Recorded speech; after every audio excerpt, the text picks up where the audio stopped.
This guy is hiding in ambush with his bow as a whole squad of knights passes right by him. Any other archer wouldn't stand a chance in a fair fight against all those armored knights. But he calmly counts his arrows and his targets, then launches his attack. At first one knight falls, then a second. By the time they realize what's happening and where the arrows are coming from, a third of the squad is already dead. Yu Sang-hyun lands headshot after headshot with deadly accuracy. He shoots so fast they don't even have time to reach him. This continues until only one knight remains from the entire squad. He tries to escape, but our guy takes careful aim and finishes him off as well. After all, no one in this medieval world stands a chance against Yu Sang-hyun, who used to be a champion in modern archery. Here's how his story started. This is the third set of the national championship, and the stadium is packed. All eyes are on the youngest participant, Yu Sang-hyun. He has one arrow left, and so far every single shot he's made has been a perfect 10. He takes a deep breath, steadies himself, and releases the arrow. It flies straight into the bullseye and splits the arrow already stuck there. With that insane shot, he wins the championship, becoming the youngest national winner, but that moment is long gone. 10 years later, Sang-hyun is stuck in an office, getting yelled at by his boss for being distracted. His hands tremble as he quietly apologizes, and his boss sees him as nothing more than a useless hire. That night, Sang-hyun sits alone in his dark room, watching footage of his old victory. Archery used to be everything to him. He worked insanely hard to earn a scholarship while living with his grandmother. He believed he had a future, until a car accident destroyed it all. Now, he's just surviving thanks to a job his former coach helped him get. To distract himself, he opens a streaming site where people play games using full dive capsules, machines so expensive he can't even dream of owning one. He watches a streamer completely fail at using a bow, yet still pull huge views. The next day things get worse. His boss hands him a resignation letter. The company is restructuring, and he's basically being forced out. With no real options, Sang-hyun accepts it. At 28 years old, he's left with nothing. But then, while lying in bed, he gets an idea. In the virtual world, anything is possible. Maybe he can use a bow again. He starts researching streaming and realizes something. People don't just watch for entertainment. They respect real skill and growth. And for the first time in years, he feels something familiar. A fair world. One where effort actually matters. So he decides to take the leap. Sang-hyun tells his friend Joo-hyuk about his plan, and the guy is completely shocked. He can't believe Sang-hyun wants to spend all his savings on a gaming capsule, especially when he's never even played a game before. He reminds him of the accident, of everything he lost. But Sang-hyun doesn't back down. Even when Joo-hyuk breaks down the insane costs, showing it could go up to 40 million won, Sang-hyun is still determined. Seeing this, Joo-hyuk takes him to a capsule rental place instead. There, they meet the owner, Kang-suk, who sets up a test archery simulation for Sang-hyun. Inside the capsule, Sang-hyun suddenly finds himself in a massive stadium. It feels completely real. But the moment he holds the bow, his hands start shaking. The trauma is still there. For a second, it looks like he can't do it. But then, he takes a deep breath, and the shaking stops. He pulls the string and fires. Bullseye. Then again, and again. Every single arrow lands perfectly in the center. Outside, Kang-suk and Joo-hyuk watch in total shock. This isn't just someone learning a game. This is pure skill. When the test ends, Sang-hyun is completely exhausted, but the result is clear. He's still got it. Memories start hitting him again. The accident, the hospital, the moment he lost everything. It still hurts like it just happened. But this time, something is different. He's holding a bow again. Even if it's virtual, it feels real. After getting a good deal on a capsule, Sang-hyun finally sets everything up at home. Now, he's ready to start streaming. Instead of choosing popular games, he goes for something smarter. A hardcore medieval game called Kingdom Age, known for being extremely difficult. He creates his character, and just like that, his new life begins. The full dive begins with a flash of light. Instead of a peaceful start, our guy is jolted awake by a stinging slap to the face. He finds himself lying upside down in a wooden cart filled with boxes, sporting a red mark on his cheek. As he sits up and peeks out, he sees a chaotic battle unfolding in a nearby village. A gray-haired mercenary captain named Roman looms over him, screaming at the rookie to snap out of it and grab a weapon because bandits are attacking. A digital menu appears with options for a spear or a sword, but Sang-hyun searches until he finds the bow listed at the bottom. This choice immediately catches the attention of 5 viewers who have already tuned in. They warn him that using a bow is a massive challenge because the game simulates realistic armor physics and limited arrow counts. Despite the chat calling it a spicy challenge, our boy locks in his choice. Suddenly, a bow and 20 arrows fall directly from the sky and land beside him with. The viewers laugh at the newbie's startled reaction, but the mood changes when Sang-hyun actually picks up the weapon. Even Roman mocks him, claiming he won't hit a single target with his pathetic mindset. Our hero ignores the noise and focuses his intense gaze on the field. He draws back and fires, landing a perfect headshot on a hooded bandit. As the viewers cheer at his beginner's luck, Sang-hyun realizes the mechanics feel surprisingly familiar,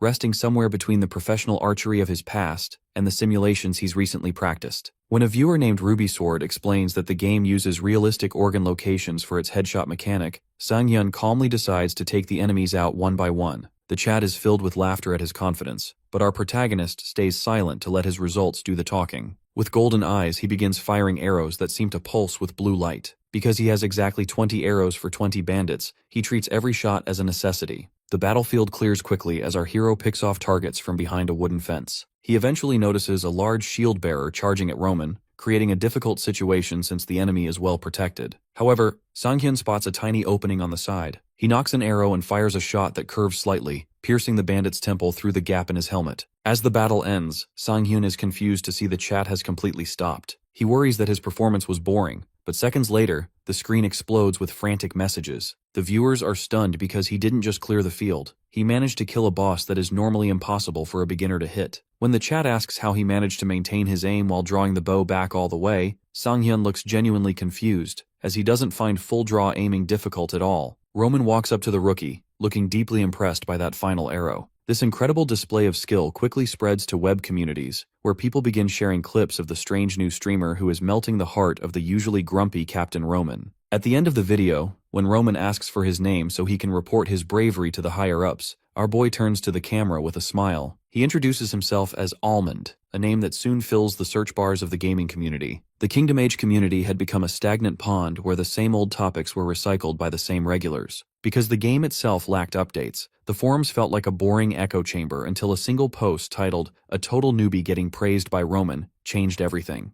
The post included a video of the mercenary captain actually smiling, which immediately sparked a heated debate among the users. Most people assumed it was clickbait because Roman is notoriously grumpy, but the footage clearly showed a player killing a boss in one shot and then just running away. The community was torn between disbelief and suspicion. Some commenters suggested this was actually a seasoned pro doing a bow challenge on an alt account. However, others quickly pointed out that creating an alt account in a capsule is nearly impossible since the hardware requires iris and fingerprint scans. When the original poster mentioned that the streamer was using an auto-generated name, it became clear that this was a genuine rookie. In his room, Yoo Sang-hyun is stunned as he reads through these posts. He never expected his first broadcast to cause such a stir, especially seeing himself compared to a legendary streamer named Electron. Because Electron is a former pro gamer who famously struggled with the game's bow mechanics, the fact that a newcomer like Sang-hyun succeeded where a pro failed creates immense buzz. Some viewers even worry that the pressure of these comparisons might make our boy quit. Instead of being intimidated, Sang-hyun feels his heart racing with a competitive spark he hasn't felt in years. He realizes that the attention and feedback are giving him a massive surge of energy. The next morning, his friend Joo-hyuk calls from a busy corporate cafeteria to check on him. When Sang-hyun casually mentions that he ended his first night with 20 viewers, Joo-hyuk is so shocked that he jumps out of his chair and disrupts the entire room.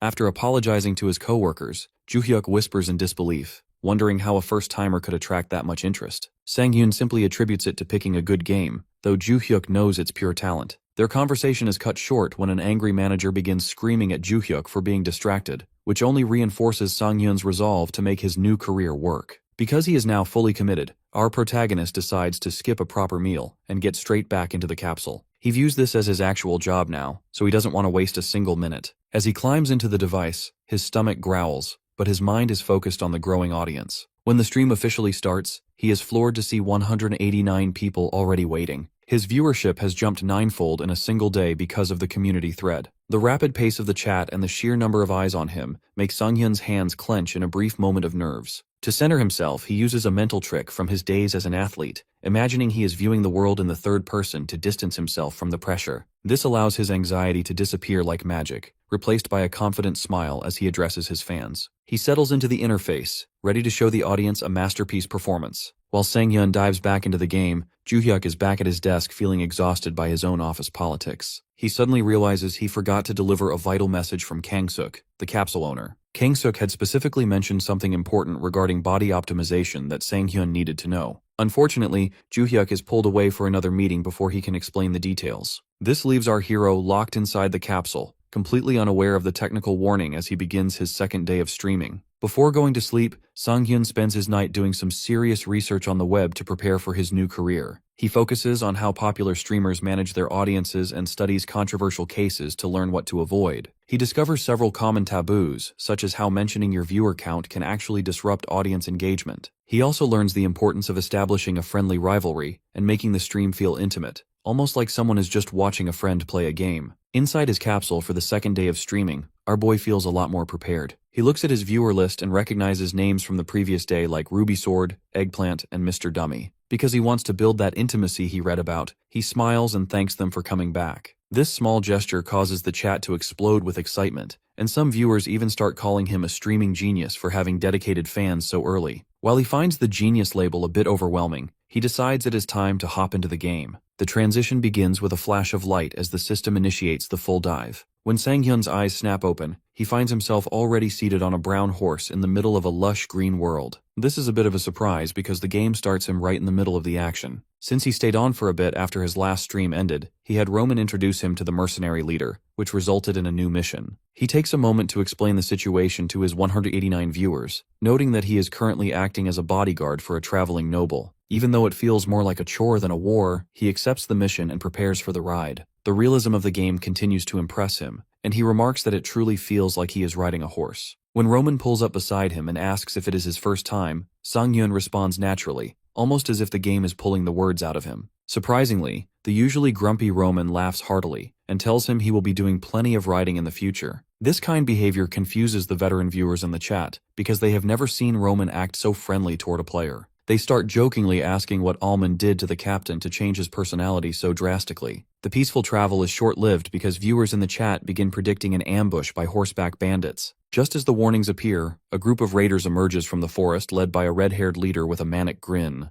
Roman bellows for his mercenaries to strike, but the front line is breached almost immediately. As a mercenary falls to a bandit's blade, the situation looks dire. While the chat is laughing and mocking the difficulty of the quest, Sang-hyun remains calm. He knows that in the sports world, people always doubt you until you prove them wrong. Our hero draws an arrow from his quiver and notes that there are about 50 enemies moving at high speeds. He decides that the best way to handle the situation is to let the outcome speak for itself. He sights his target, pulls the string back with a steady hand, and aims for the bandits at the front. With a sharp release, the arrow flies across the battlefield and strikes the bandit leader dead center in the forehead. The impact is so sudden that Roman and the other mercenaries stop in their tracks, staring in total shock as the bandit boss falls into the dirt. The chat is stunned into a brief silence before exploding with disbelief. Many viewers argue that it is impossible to even see the enemies from that distance, let alone land a kill shot. Sang-hyun is a bit confused by their frantic reaction, as he simply targeted the person at the front who happened to be the captain. Despite the chaos in the chat, our boy doesn't lose his focus. He observes that the battle isn't over and begins knocking more arrows. He moves from one target to the next, systematically picking off the bandits. Every time he fires, another enemy falls, causing the remaining raiders to panic and retreat. When they try to run, Sang-hyun refuses to let them escape.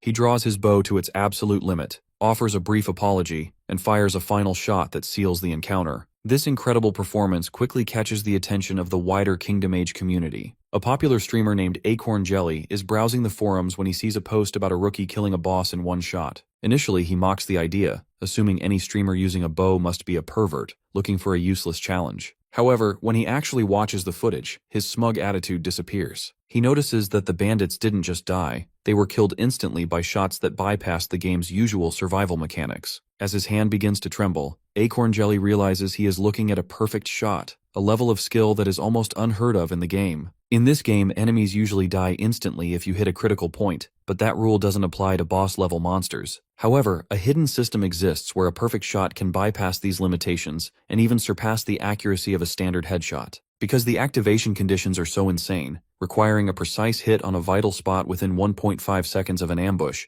most veterans don't even believe it exists. Seeing a newcomer not only trigger this but seemingly make it his default style leaves Acorn Jelly wondering if he's watching a hacker or a literal Olympic medalist. The narrative shifts back to the game world where our boy is riding a horse at full gallop, pursued by a group of hostile mercenaries. Captain Roman rides alongside him and suggests that using a spear or a bat would be more practical, as shooting an arrow from a moving horse is notoriously difficult. The stream chat agrees, noting that horseback archery is a nightmare for most players. Despite the logical advice, Almond remains calm and insists on using his bow because it's what he's comfortable with. This dedication surprisingly moves the grumpy Roman, who suddenly becomes overly supportive, much to the amusement of the viewers who joke about the captain's blatant favoritism. As the chase intensifies, our protagonist realizes this is his first time dealing with a moving target while also managing the rhythm of a horse. Because of the pressure, his old trauma resurfaces and his hands begin to tremble violently. He knows he can't give up now, so he focuses on matching his body's movement to the horse's gallop. Once he finds the right flow, he releases his arrow that pierces a bandit's neck. Although he was aiming for the head,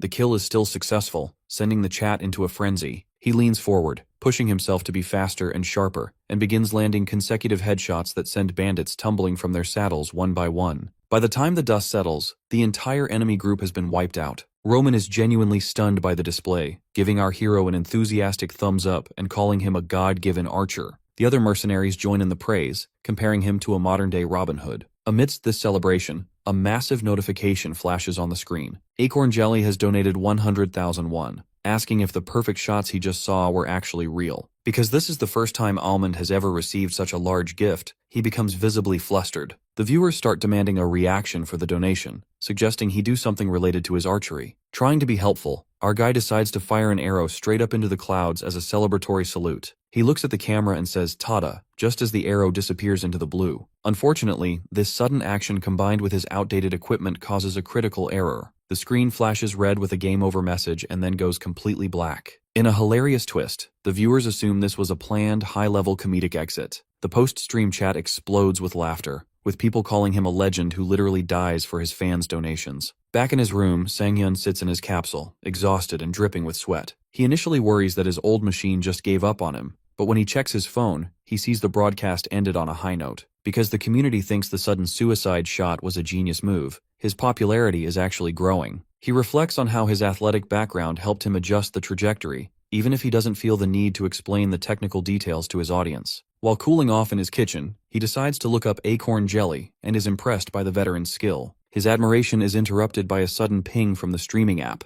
To his total surprise, Acorn Jelly has sent him a direct message, formally introducing himself to the rookie sensation. Acorn Jelly is far more than a simple gamer. He is a massive industry all-rounder with nearly 1 million subscribers and hundreds of videos. Because Sang-hyun eventually wants to reach that same commercial success, he studies the veteran's profile with deep interest. A sudden message from the star streamer creates a dilemma for our hero. In the message, Acorn Jelly confesses he is captivated by Almond's gameplay and jokingly clarifies his orientation before proposing a collaboration. He suggests they could share tips or create a reaction video, offering a low-pressure way to connect. Sang-hyun feels conflicted because while he knows this partnership would be a massive career boost, he worries about appearing like he is merely riding the coattails of a celebrity. The situation becomes even more complicated because Sang-hyun realizes he has no one in his life to consult about professional streaming politics. Just as he feels most isolated, his phone vibrates with an incoming call from Joo-hyuk. His friend is calling from a park bench, sounding surprisingly upbeat despite the box of office belongings sitting next to him.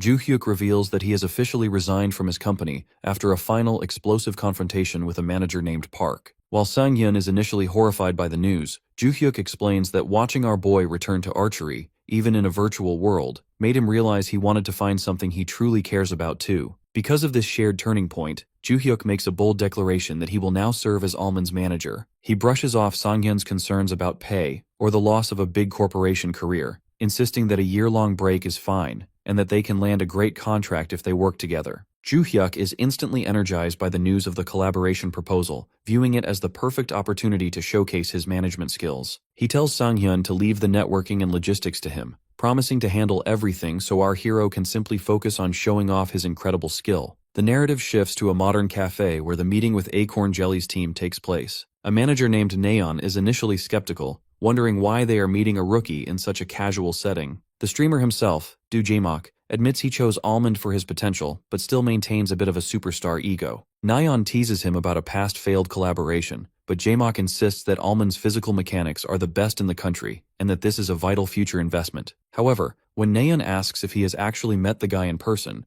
Jae-mok's silence reveals he is purely gambling on what he saw in the game footage. This uncertainty vanishes the moment Sang-hyun arrives at the table. Dressed in a sharp, formal suit, his appearance is so striking that Naeon is immediately floored by his good looks. Sang-hyun introduces himself with his real name, Yoo Sang-hyun, and offers a polite handshake that feels worlds apart from the typical gamer persona. The professional atmosphere intensifies when Joo-hyuk introduces himself as the manager. He hands out professionally printed business card, which leaves Sang-hyun wondering when he even had time to prepare them. Joo-hyuk's background at a major corporation and his socialized demeanor are so polished that Naeon feels intimidated and repeatedly bows, calling herself a mere manager in comparison. As the four of them settle in to discuss the broadcast sequence and documents, the conversation turns to the business side of things. Sang-hyun, feeling like a student in the industry, offers to do the collaboration for free. This suggestion shocks Jaemock and Naeon, who explain that unpaid labor is a relic of a slave era and would cause a massive scandal for their brand.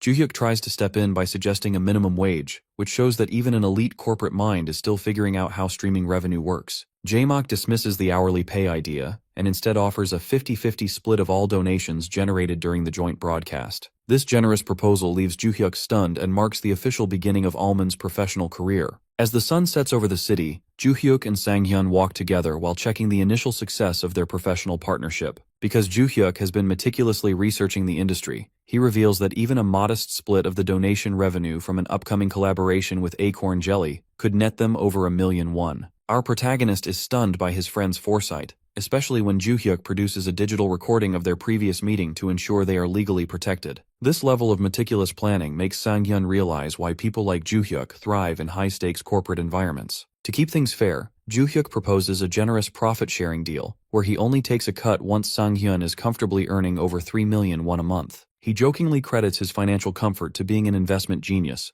which allows him to prioritize Sanghyun's growth over immediate pay. When our hero finally logs back into the capsule, his stream is immediately flooded with viewers eager for news about the rumored collaboration. Because the leak has already spread, his audience is much larger than usual, forcing him to play it cool and pretend he knows nothing to keep the marketing plan intact. To get the show started, he announces his intention to hunt down a bandit leader in Kingdom Age. This claim causes an immediate stir in the chat, with veteran players mocking him because they believe bosses are designed to survive a single headshot. There is a brief moment of confusion over the name of a previous enemy, with the chat correcting him that he killed an elite mob named Burka, rather than a true boss. This skepticism leads to a high-stakes mission donation, where a viewer named Ruby Sword offers 100,000 won if our boy can actually pull off the impossible one-shot kill. Driven by the financial incentive and the growing energy of the stream, Sanghyun accepts the challenge and dives into the game world. Inside the game, the atmosphere is more intimate as he is greeted by Amelia, a blonde noblewoman who expresses deep gratitude for his previous heroics. While the viewers urge him to ask for money, Sanghyun chooses the humble path of a dedicated mercenary, which actually increases his favor with both the characters and his audience. This interaction highlights the difference between those who play for Amelia and those who prefer the secondary heroine, Rosanita. However, the piece is short-lived because Captain Roman organizes a night raid on a bandit camp hidden in a foggy mountain range. As the mercenaries launch their ambush, our protagonist finds himself in a high-pressure environment that feels indistinguishable from reality. Because he treats the bow with the same respect he did as an athlete, his focus becomes razor-sharp, allowing him to systematically pick off enemies from the shadows. The battle reaches a turning point when Sanghyun's precision unlocks a new skill called consecutive shooting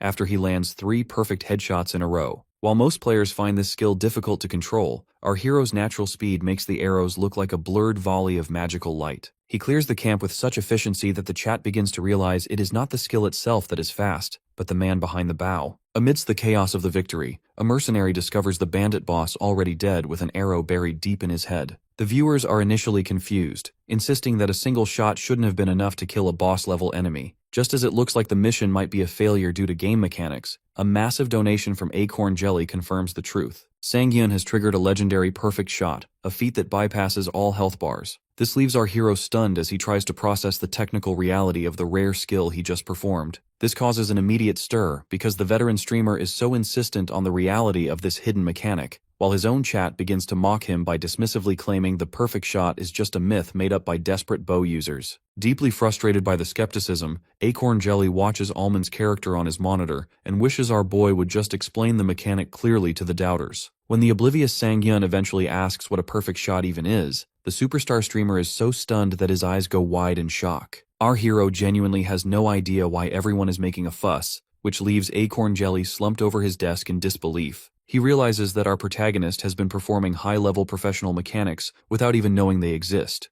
leading him to wonder just how much of a genius this guy really is. Driven by a sense of urgency and the feeling that the timing is perfect, Acorn Jelly sends another large donation to officially propose a collaboration stream for the following day. This sudden announcement causes the live chat to explode as viewers realize they are witnessing a rookie land a partnership with a Tier 1 celebrity just 3 days after starting. While Sanghyun is initially surprised, he notices that some fans are worried that joining Acorn Jelly's circle might lead to a public execution or a failed debut. However, our protagonist decides to play it cool and observes that despite the negative comments, most people are secretly looking forward to the event. To seal the deal, a viewer named Ruby Sword promises another 100,000 won if our hero can prove the perfect shot is real during the collab. With a soft smile and a determined look, Almond accepts the offer and tells the audience that the stream is officially on. Before ending the night, our protagonist decides to give his fans one last performance to celebrate the successful broadcast. He realizes he has already defeated the boss and promoted the collab, so it feels like the perfect moment to log off. He draws back his bow and fires a celebratory arrow high into the moonlit sky, thanking his donors for their support. Unfortunately, the arrow follows a realistic trajectory and falls straight back down toward him, causing a bloody game over screen to splatter across the monitor. While the chat is left howling with laughter at his recurring comedic exits, Sang-hyun wakes up in his room and heads to the bathroom to splash water on his face. He begins to worry that getting forcefully bounced out of the game due to death might actually be affecting his brainwaves because of how intense the feedback feels. His thoughts are interrupted by a message from his manager, Joo-hyuk, who wants to know where they should meet. Sang-hyun is confused since he assumed they were meeting online, but Joo-hyuk reminds him of their previous agreement to do a real-life interview and stream. Because he had completely forgotten this detail, our boy realizes he doesn't have time to worry and suggests meeting at Hugi Station. While preparing, he checks the internet reactions and sees that the community is already obsessed with his suicide endings and his upcoming partnership. He even finds a breakdown video where a user tries to analyze his boss kill in slow motion. The analysis remains inconclusive as the shots land so quickly that even the viewers can't tell if it was one arrow or two. This confusion only builds the hype for the collab, with many people debating whether Almond is a high-level nerd or a master of video editing. The situation reaches a new level of intensity when Joo-hyuk calls to report that a teaser video on Acorn Jelly's channel has already surpassed 40,000 views in a single hour. The video features a professional edit of Almond's silhouette and arrows, ending with a bold question about whether the perfect shot truly exists. Because of this massive promotion, the next day's stream records the highest viewership across the entire platform. Inside the professional studio, the atmosphere is tense as Acorn Jelly checks in with Sang-hyun to make sure he is ready to show his face. Our hero tidies his clothes while Joo-hyuk and the studio staff prepare the cameras for the broadcast. As the red on-air sign flashes, the stream begins with a flood of greetings from the audience. Sang-hyun is overwhelmed because the viewer count starts at a staggering 10,000 people and rapidly climbs toward 40,000. He watches as Acorn Jelly expertly interacts with the crowd to keep them engaged while waiting for more people to join the room. Eventually, the veteran streamer pumps his fist and tells the audience that they are finally going to prove the existence of the perfect shot. The chat explodes with excitement and skepticism, with thousands of people chanting Almond's name. With a dramatic introduction, the screen transitions to a glowing background as the host officially welcomes the genius archer of the hour to the stage. Since this is the first time he is showing his face, the chat descends into a frenzy of anticipation. While many viewers jokingly hope he is ugly, the camera pans up to reveal Sang-hyun in a denim jacket. His sharp features and blue eyes immediately shatter expectations, causing the chat to explode with shock and admiration. Some fans even feel a sense of betrayal because he is unexpectedly handsome, while others begin showering him with donations. Even Acorn Jelly can't help but gush, admitting he was just as stunned when they first met in person. The viewers are so taken aback that some accuse him of using a fake face to look better. When the veteran streamer asks the audience if they want an interview or gameplay, the crowd is divided between wanting to keep looking at Sang-hyun's face and seeing the legendary perfect shot in action. Amidst the chaos of a chat room moving too fast for our hero to read, Jae-mok tries to maintain order and keep things professional before they dive into the game. The mood shifts when Jae-mok asks for Sang-hyun's optimization code, only to be met with total confusion. It turns out our protagonist has no idea what that is, which leaves Jae-mok floored. He explains that this code is tailored to match a player's brainwaves and body to the capsule. Because Sang-hyun never did this, he has essentially been playing with a massive handicap, like dragging around a heavy sandbag. Behind the scenes, Joo-hyuk clutches his head in shame because he realized he was the one who forgot to mention this vital step. This technical oversight explains why Sang-hyun experienced a forceful shutdown every time he died. He simply assumed the game was designed to kick players out as a penalty, but in reality, his system was crashing from the lack of optimization. Jae-mok is left in awe, concluding that our boy is a genuine genius for performing world-class feats under such poor conditions. Sang-hyun doesn't shy away from the praise and calmly agrees that he might be a genius, which only makes him more likable to the audience. Once they finally run the optimization process, a blue flash signals that Sang-hyun is ready. He enters the virtual world feeling weightless and fluid, finally experiencing the digital space as it was intended. Jae-mok is eager to get started and takes him to a mission involving a goblin cave. During the wagon ride to the site, Jae-mok breaks down the mechanics of the perfect shot.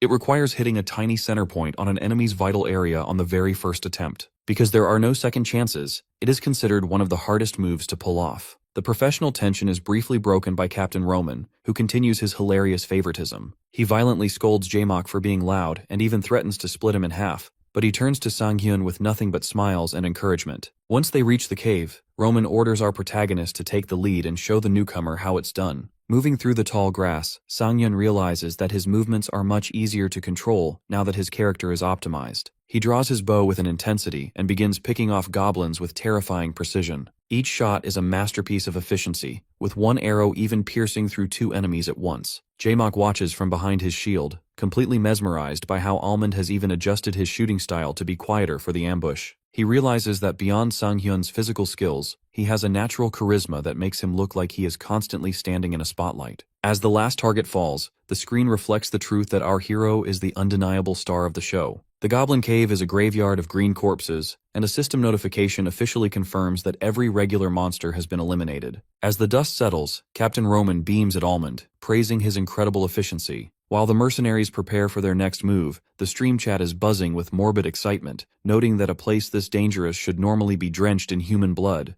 Acorn Jelly, however, is too stunned to speak. He watches our protagonist stand calmly with his bow, realizing that a stage designed for an entire mercenary squad was essentially cleared by one man alone. As he wants to share this historic moment, Jaemock runs toward his virtual camera, screaming to his fans about the sheer power of the perfect shot. He tries to explain that it isn't just a simple kill, but a unique mechanic that leads to instant death. The viewers aren't entirely convinced, jokingly mocking him and claiming a headshot is just a headshot regardless of how he describes it. The victory lap is cut short when Roman points toward the smoke-filled cave entrance. He orders the mercenaries to pile up brush and set it ablaze, hoping to smoke out any remaining stragglers and finish them off without a fight. The group stands silhouetted against the massive flames, but their plan is interrupted by a piercing, high-pitched screech. A gigantic, green-clawed hand slams into the earth, and through the fire, a massive goblin champion with red eyes and long tusks emerges. A system alert flashes with a warning to eliminate the goblin champion. The chat explodes as viewers realize this is a true boss fight, and they begin challenging Almond to see if his perfect shot can defeat a creature of this scale. Roman bellows for everyone to get ready, while a frantic Jaemock reminds our hero that the conditions for the special shot are active. Almond draws his bowstring back with intense focus, but just as he is about to fire, he suddenly pauses and lowers his weapon. This hesitation causes a wave of confusion in the stream, with fans wondering if our guy is finally cracking under the pressure. In reality, Almond has spotted a critical problem. The boss is wearing a heavy iron skull mask. Because the forehead is completely shielded, a standard shot is out of the equation. Our protagonist briefly considers aiming for a different body part, but he knows the head is the most vital point and the easiest target to hit once a strategy is found. With a look of sudden resolve, our hero shifts his stance and aims his bow almost vertically toward the sky. The chat is baffled, with some fans jokingly asking if he is planning to end his stream again. Ignoring the noise, Almond releases the arrow, sending it streaking toward the full moon. He realizes that a perfect shot only needs to hit the critical point, so it does not necessarily have to be the forehead. As the arrow peaks and begins its descent, it plunges straight down behind the helmet, piercing the champion's head from above. The impact is so violent that the monster's head snaps down before its massive body slams into the dirt. Roman and Jaemock are frozen in total silence. It takes a few seconds for the reality to sink in, but once it does, the stream erupts with excitement as the chat logs move at high speed. Jaemock throws his hands in the air with a deafening cheer, and the financial rewards follow immediately. A viewer named Rubysword kicks off the celebration with a 200,000 won donation, which causes Almond to break into a sweat from the pressure of the alerts. Back in the real-world studio, Sang-hyun pulls himself out of the capsule, physically exhausted, and noting that even the latest models lack a proper cooling system. While Jaemock and Naeon celebrate their record-breaking numbers with a joyful dance, Naeon informs the group that the game stream actually went down because the server was congested by the volume of chat and donations. Joohyuk joins the conversation, suggesting they resume the broadcast for an interview to keep the momentum going. Despite his messy hair and exhaustion, Sang-hyun returns to the camera alongside Jaemock. The face reveal hype continues to grow, with viewers calling him a Robin Hood with NPC visuals. The mood is lighthearted as Jaemock snaps back at fans who tease him for crying during the boss kill, but the atmosphere shifts when the donations start again. Joohyuk and Sang-hyun are left in shock when a viewer named Seojia drops a staggering 1 million won in a single go, later adding another 100,000 won because she thinks Almond is handsome. To wrap up the event, Jaemock presents a questionnaire based on fan votes. Instead of technical gaming questions, the fans are obsessed with Sang-hyun's lifestyle, asking about his skincare routine, his lip tint, and whether he has a girlfriend. Our boy answers with his signature honesty, admitting he doesn't use any special products and is currently single. As the sun sets over the city, the group reflects on the heartwarming nature of the experience and the interesting reality of gaming while streaming. As they pack up, Joo-hyuk shows off his management skills by presenting a gift box to the hosting team, a gesture that deeply impresses Sang-hyun. Jae-mok then suggests they talk about the business side of the event as he pulls up his tablet to show the total revenue generated from the collaboration.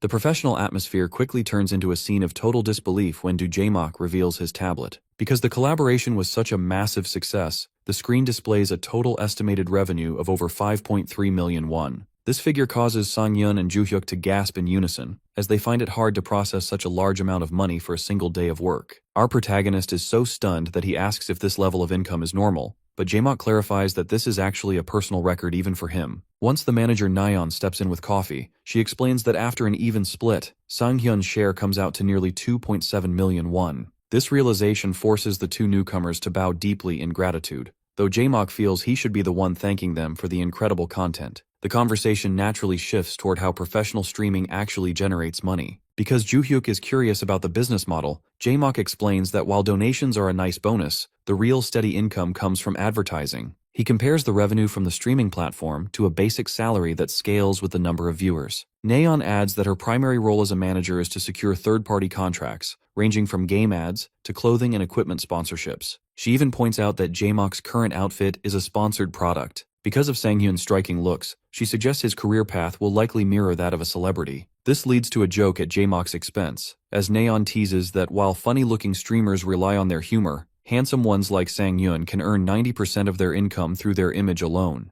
While the group shares a laugh over Jae-mok being compared to a squid, the mood becomes more serious when Sang-hyun clarifies his goals. He appreciates the financial advice but emphasizes that his true passion is being a video game streamer. Both Jae-mok and Nayeon respect this, though they suggest he should eventually look into mainstream media activities to boost his reach. They use successful streamers like Soggy Ramyun as examples of creators who maintain their gaming roots while appearing on major broadcast networks. Jae-mok notes that for these top-tier creators, their edited content on AllTube often becomes their main source of income, while live streaming serves as a space for fan communication. Nayeon recommends that Sang-hyun eventually move into this major scene, though she warns that he will need a professional editor to make it work. Since Joo-hyuk has no experience in editing, Jae-mok advises them to take things slow and find a specialist later as the channel grows. The meeting concludes with a firm handshake in the parking garage. As Sang-hyun and Joo-hyuk drive away, Jae-mok stands in the cold, feeling a sense of awe. He admits to his manager that he is genuinely envious because Sang-hyun's raw talent is simply beyond reach. Later, Joo-hyuk pulls his car to the curb in Sang-hyun's neighborhood. He senses his friend is overthinking the talk about platforms and reminds him not to rush,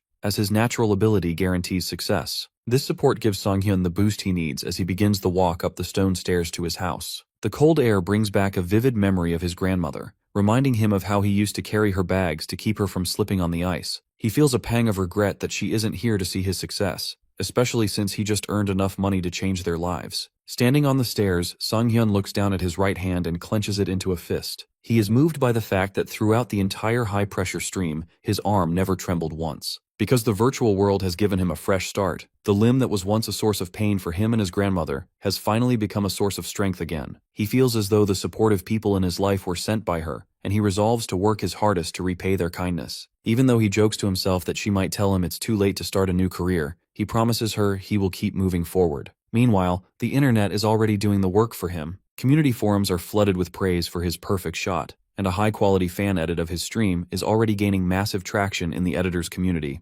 Jae-mok realizes that with this kind of momentum and a face that people love, it truly feels like heaven is lending Sang-hyun a hand. On a quiet morning where only the sound of chirping sparrows fills the air, Yoo Sang-hyun stands in his bathroom drying his hair and organizing his thoughts. Because of the advice he received the day before, he begins breaking down the two main revenue models for streamers. He recognizes that while live streams thrive on donations and viewer-proportional ads, the edited world of AllTube relies heavily on sponsorships and high-end commercial deals. Our hero realizes his specific style fits the latter perfectly, which aligns with Joo-hyuk's previous assessment that he should aim for a celebrity-style trajectory rather than a standard gamer persona. His manager is so convinced of this path that he's already pushing for him to become a commercial model, though Sang-hyun feels the need to slow things down. The focus shifts to the practical side of this goal, as the protagonist realizes that sponsorships require a professional-grade editor. While browsing trending Kingdom Age videos for potential talent, he happens upon a montage of a classy archer and is stunned to see his own character, Almond, as the thumbnail. The uploader is a fan named Seo Jia, whom he recognizes as the viewer who previously donated 1,000,000 won. As he watches the video, he is floored by the cinematic quality. Because she used sophisticated background music, color grading, and a narrative structure, the footage of him fighting bandits feels more like a real movie than a game. Even the archer himself is amazed by the intensity of his own play, especially seeing his glowing yellow eyes captured in such high definition.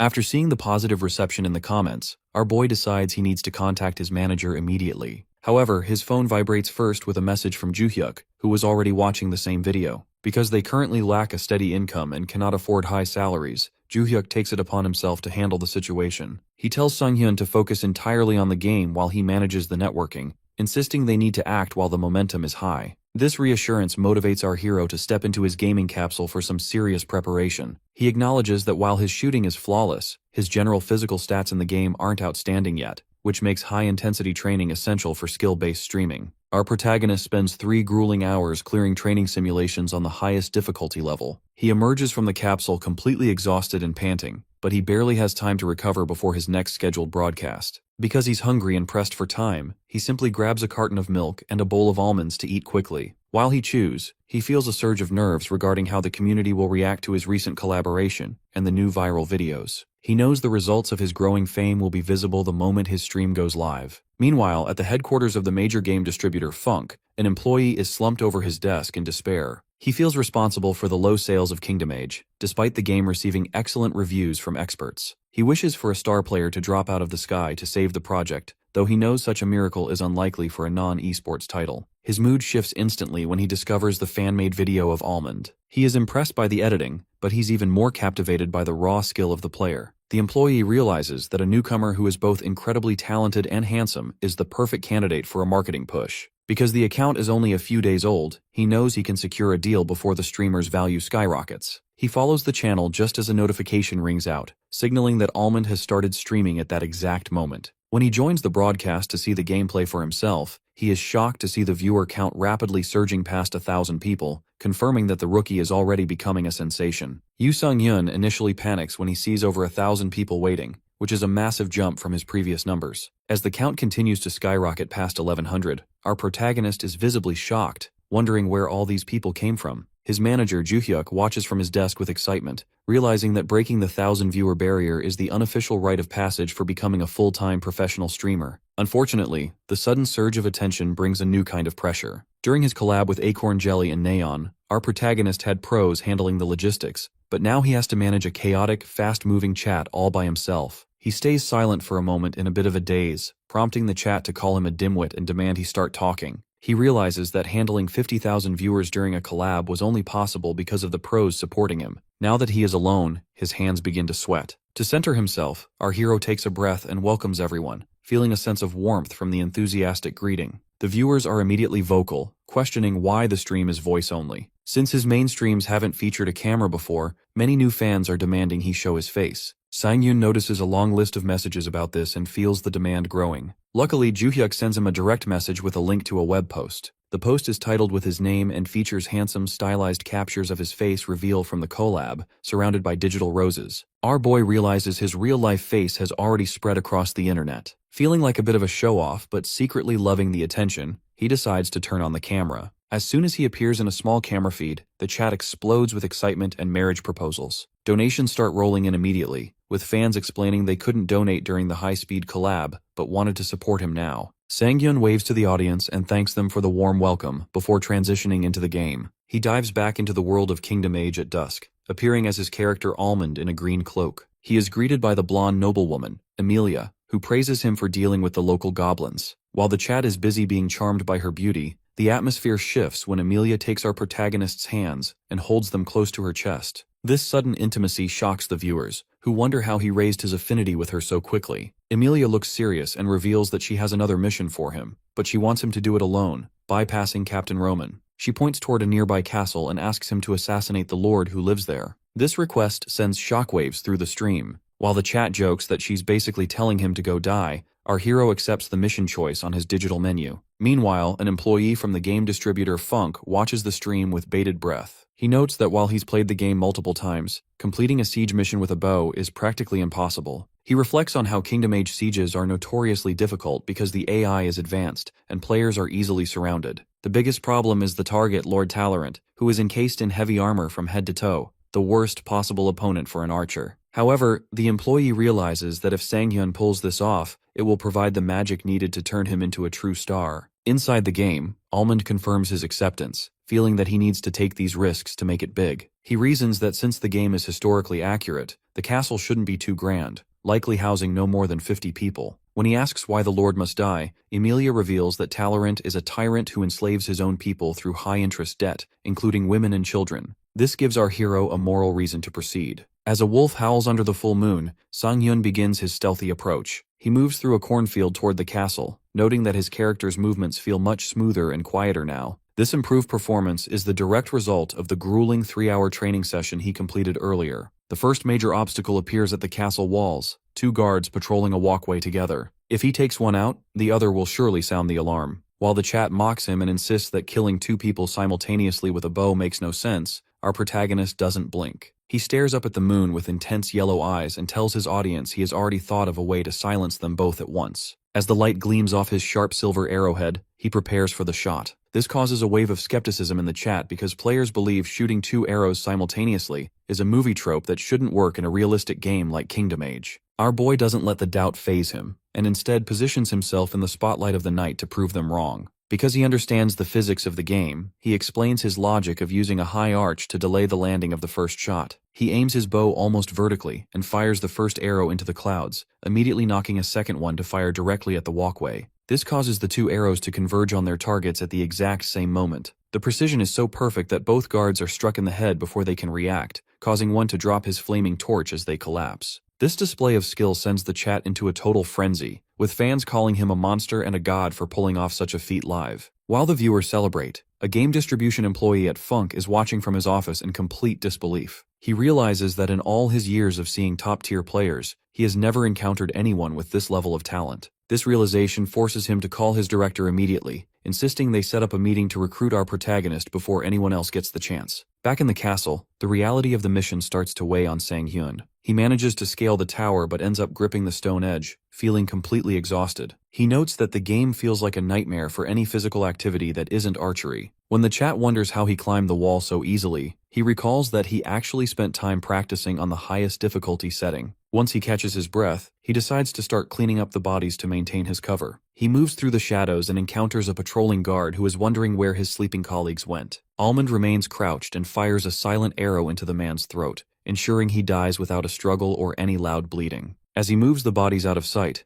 the chat warns him that the mission is about to get much harder once he enters the castle interior, where close combat is unavoidable. To prepare for this, our hero enters the armory and puts on a red guard's uniform, even though the gear feels stiff and uncomfortable. The stealth nearly breaks when a yawning guard spots him, but Sang-hyun silences him with a point-blank shot to the chest. This intense environment triggers a wave of nostalgia for our protagonist, reminding him of the absolute focus he felt during his professional competitions. Because he is so immersed in the hit-or-miss nature of the world, he feels himself becoming stronger with every step. Unfortunately, the sound of his footsteps eventually draws too much attention, leading the viewers to think the stealth mission has failed. When a guard spots him and screams for backup, Almond fires an arrow into the man's foot. While the chat thinks he's losing his form due to tension, he is actually using the wounded enemy as a tactical distraction. He continues sprinting through the corridors, firing rapid shots that drop guards in quick succession. Despite his high-speed accuracy, he can't stop one guard from blowing a horn to signal an intruder. Suddenly, the hallways are flooded with armored guards brandishing spears and halberds. Our guy finds himself backed into a corner and surrounded by weapons, leaving the audience wondering how he can possibly survive now that the entire castle is on high alert. A squad of armored guards charges forward with weapons drawn, screaming for blood and surrounding our protagonist. This sudden escalation causes the stream chat to panic, because the basic rules of a stealthy assassination have been completely broken. While the viewers assume the mission is over now that he's been exposed, Almond remains remarkably composed. He realizes that being spotted isn't a problem if he can eliminate everyone before they can react.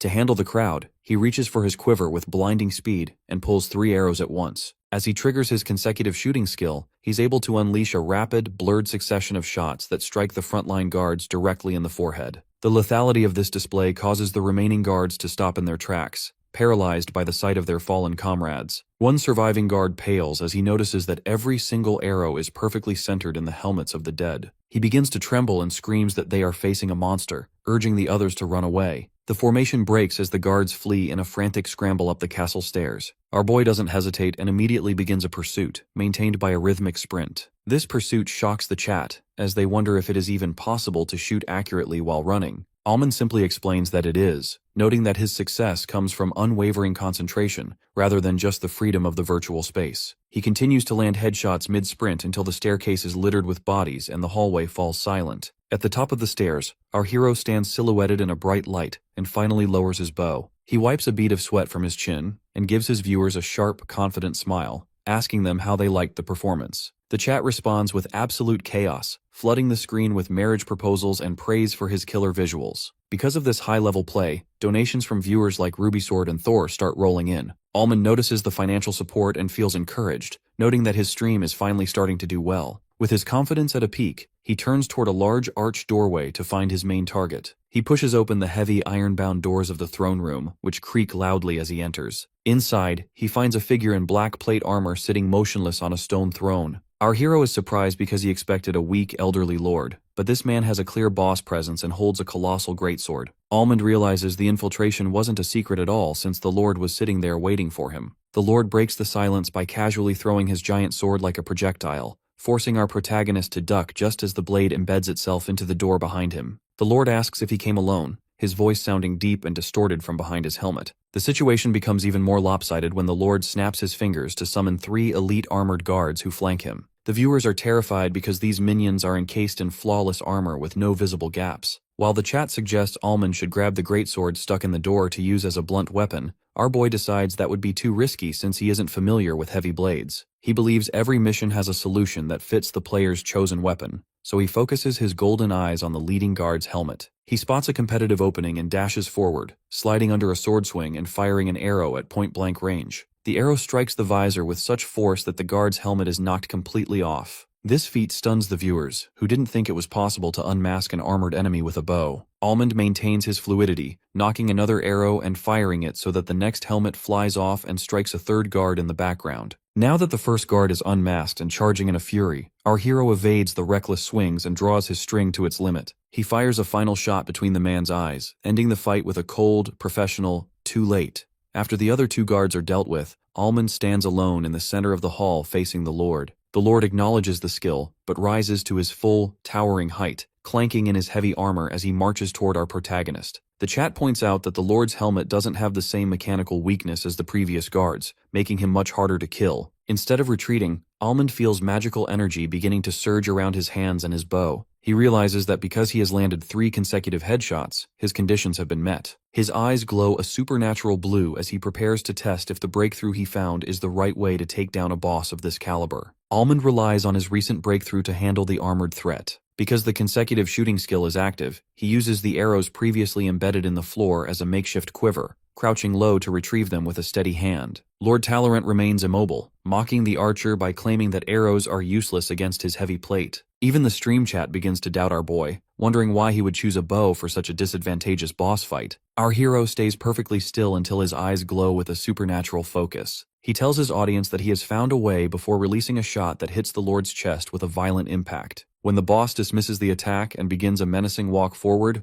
Almond doesn't retreat. Instead, he fires another arrow that strikes the exact same spot on the breastplate. This isn't just a random attack. He begins a rapid-fire barrage, landing 40 consecutive shots on a single point of contact until the friction causes sparks to fly like a welder at work. The Lord is physically pushed back by the sheer momentum of the machine gun speed arrows. He shouts in frustration, realizing that the archer is systematically drilling through his defenses. After a final cluster of arrows hits the weakened spot, the metal begins to fracture. Almond draws his final arrow and tells the viewers it's enough before releasing it like a green comet. The shot pierces the cracked armor and goes straight through the Lord's chest, causing black blood to splatter against the red carpet. As Talorant's body slams onto the floor, the chat erupts in a wall of text, celebrating the impossible victory. The viewers jokingly claim the Lord died of a heartthrob, while a purple donation alert for 300,001 flashes on the screen from Seogia. Our protagonist is visibly shocked by the massive amount, especially since he recognizes her as a recurring whale donor. The The scene shifts to a flashback in the real world to explain the girl behind the donation. Seojia is shown being swept away by a suffocating crowd on a subway train. For her,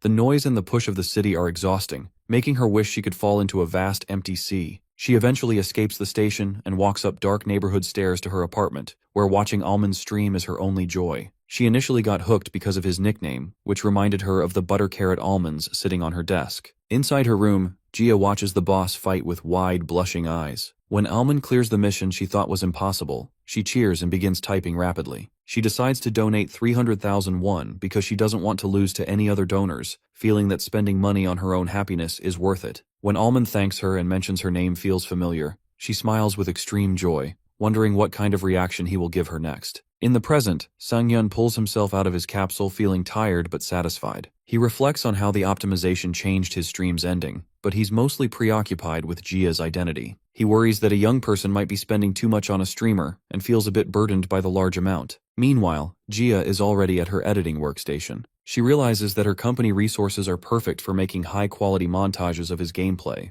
As she clicks away at her timeline, she is convinced that as Almond grows, the epic videos she creates will only get more impressive. Next morning, Yoo Sang-yoon is jolted awake by a vibrating phone call from his manager, Joo-hyuk. After a bit of playful banter about the early hour and a fake offer of lasagna for lunch, the conversation turns to a pressing business matter. They are trying to track down Seo-jia, the talented creator behind the viral archery montage, but Joo-hyuk explains that her account is private and she isn't checking any public comments. As they are stuck, Joo-hyuk suggests waiting for her to donate during a live stream to ask her then, but our boy is hesitant to use that route. He prefers a more professional approach, so they agree to simply wait for now, even if it delays the hiring process. To clear his head from these complicated thoughts, Sang-hyun decides to focus on cleaning his apartment. He hauls a heavy, overflowing trash bag out of the building and begins the long descent down the steep stone stairs of his hillside neighborhood. He tries to stay positive about the daily climb by treating it as exercise, reminding himself that tough situations eventually become familiar. However, his rhythm is suddenly shattered when a landing door swings open with a massive impact, slamming directly into him. A woman in a black cap and long dark hair, who is actually Seo-jia, rushes out in a panic to see if he is all right.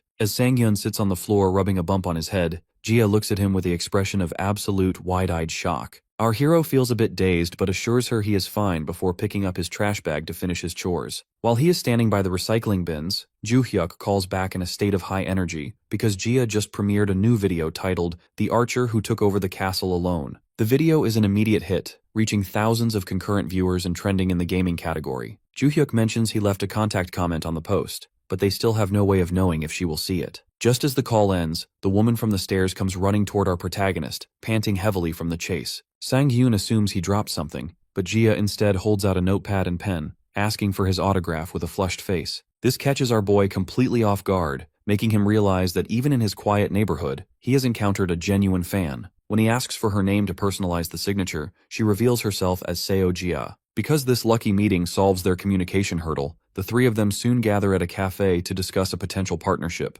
During the meeting, Joo-hyuk learns that Gia has a background in video work as both a major and a hobby, which explains the high quality of her edits. He wastes no time sliding a formal contract across the table, inviting her to officially join the team. Joo-hyuk notices her hesitation and decides to make a strategic point about the legalities of her current work. He explains that fan channels fundamentally cannot generate revenue due to copyright issues, which surprises Gia since her videos were never intended for profit anyway. In fact, her previous $1 million donation proves that her motivations are rooted in fan love rather than money. Sensing that financial gain isn't her priority, Joo-hyuk shifts his strategy to a more emotional appeal. He emphasizes that the Almond channel specifically needs her help and that her unique style is irreplaceable. Our hero joins in the pitch, admitting he has been looking for her for a long time and truly wants her creative input. This sense of being needed strikes a deep chord with Jaya, who has been searching for a purpose. She looks radiant and blushing as she clutches her drink, clearly moved by their sincerity. While she agrees to think about the offer, she mentions there is still one lingering problem they need to discuss before moving forward. Since Gia's current company doesn't allow double contracts, she would have to quit her job to become Almond's official editor. She feels conflicted because she still needs a steady income to survive,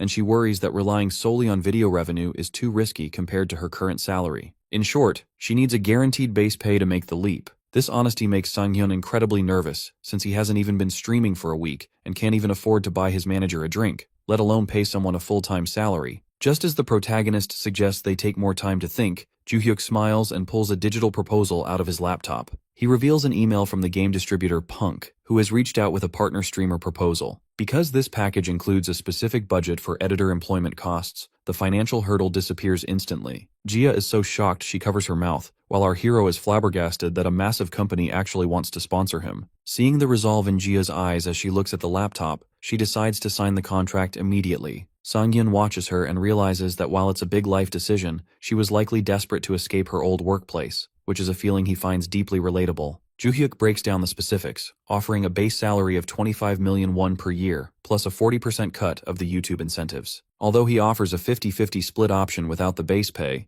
Gia chooses the stability of a fixed salary and officially signs the papers. Once they step outside the cafe, Joo-hyuk promises to contact her once the final details with Punk are settled. Gia asks about her old videos, leading Joo-hyuk to explain they will need to be re-uploaded to the official channel for better management. After she bows and walks away, Sang-hyun grabs his manager's arm to make sure the Punk deal isn't a scam. Joo-hyuk is offended at the suggestion, insisting he saw the email that morning and that the terms are far too good to ignore. As they walk through the city, Joo-hyuk remarks that Gia seemed a bit cold and serious since she didn't smile once during the meeting. Sang-hyun points out that being a fan is different from entering a professional contract, though Joo-hyuk still finds her lack of emotion surprising given how much she donated. The reality of Gia's mood is revealed the moment she enters her apartment. As soon as the door clicks shut, she dives onto her bed and kicks her legs in a fit of pure excitement, screaming into her pillow. She is blushing and overwhelmed because meeting her idol in person and becoming his editor feels like a dream. Looking at the folded contract, she realizes she has finally escaped the toxic environment of her old job. She recalls how her former bosses and colleagues used to mock her for being a community college graduate, telling her she'd never find a better place to work. Seeing the glowing comments on her recent almond videos makes her feel recognized for the first time,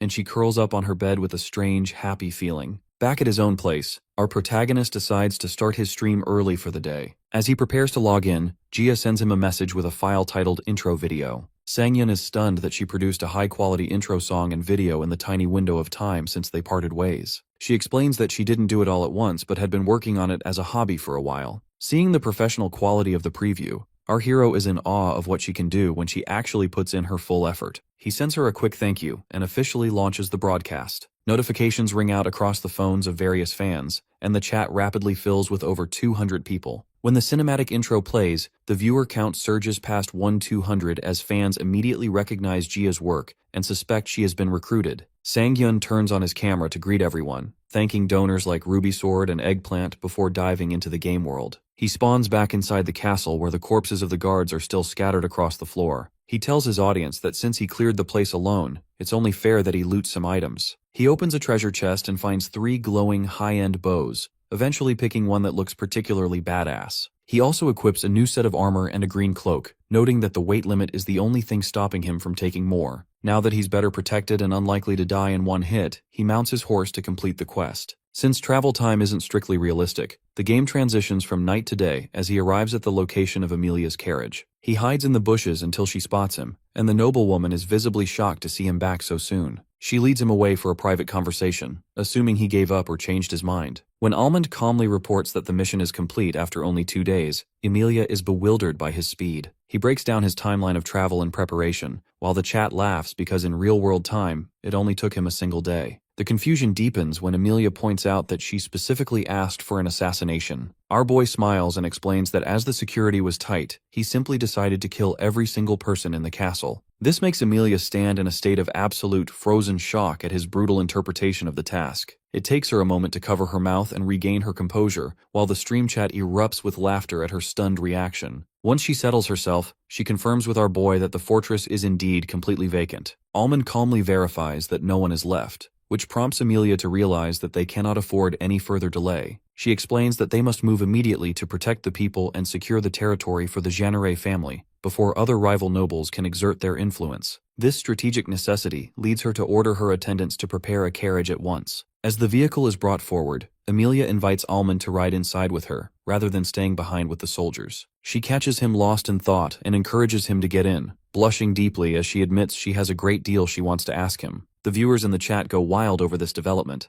noting that seizing a castle appears to be a shortcut to maxing out a character's likability rating. As the carriage moves down the dirt path, the conversation inside turns to the mechanics of Almond's victory. Emilia is genuinely baffled by how one person could be so powerful, noting that even the most elite knights she has seen haven't achieved such a feat. Our hero humbly brushes off the praise, insisting he just happens to be good at shooting arrows. When he clarifies that he is a mercenary rather than a knight, Emilia asks if he has ever considered taking a formal title to manage the castle once it is incorporated into their territory. Sangyun finds the idea unlikely given his status, which leaves Emilia looking slightly disappointed, though she quickly pivots to mention that her father is eager to meet him. She playfully shushes him when he tries to question how the Earl found out so quickly, calling it a lady's courtesy to overlook the details of how information travels. When they finally arrive at the stone gates of Talorant, the local workers are initially confused and wonder if the newcomers are hostile. Emilia steps out of the carriage to announce their arrival from Jeanneret, causing a wave of muttering among the townspeople. While some workers wonder if they should resist, others point out that Talorant's forces have been completely wiped out and there is no one left to protect them anyway. As the tattered red and black banners of the old regime are lowered, a majestic new golden flag with a white flower emblem is unfurled from the castle walls. Almond asks if they should give a speech to establish authority, but Emilia believes the people will adapt naturally without a grand display. A week passes, and the territory undergoes a massive transformation. Because the people were previously drowning in debt and facing slavery, the new administration allows them to repay their obligations through fair labor, while actually keeping a portion of their earnings. This shift causes the once lifeless area to teem with newfound vitality. In the midst of this progress, Emilia finds Almond looking out a window and reminds him that they are scheduled to meet her father the following day. The two share an intimate moment, holding hands in the sunlit hallway as the chat teases them about setting a speed record for a romance route.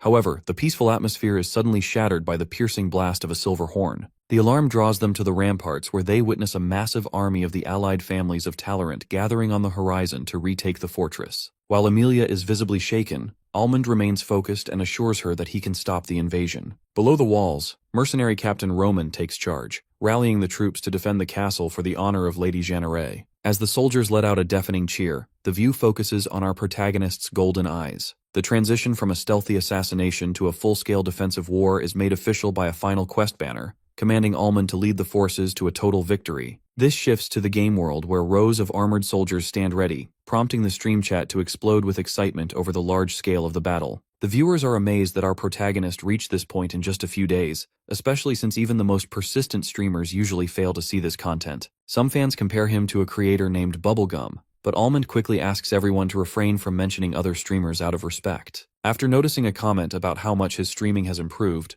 our guy suddenly gives a confident thumbs up. He tells the audience he's wrapping up for the day, which sends the chat into a frantic panic because they were just getting started. Despite the protests and tears, he thanks everyone for watching and ends the broadcast with flash that fades to black. Back in reality, Sang-hyun lies in his dark room looking at his phone. He smiles while scrolling through the dejected viewer comments, realizing he ended the stream at the perfect moment to build hype. He recalls a lecture from Jaemok about the importance of knowing when to stop a story-driven game, even if it leaves people disappointed in the short term. While looking through community posts, he finds a thread about how to maximize Lady Emilia's affection. The post jokes that the method is simple: just conquer a castle by yourself. The comments are filled with laughter, with some people calling it an information post while others jokingly refuse to buy the game because of the difficulty. Sang-hyun finds it strange that people think his gameplay was so challenging, especially since he sees comments calling his performance world-class and legendary. He rolls over in bed and wonders if a professional archer could easily pull off what he did. He begins to question if he has a specific talent for virtual reality or if his high concentration is the key. While archery requires focus, he doesn't think it's exclusive to athletes. He quickly accepts this and moves on to an analysis post about his skills. The author provides professional details,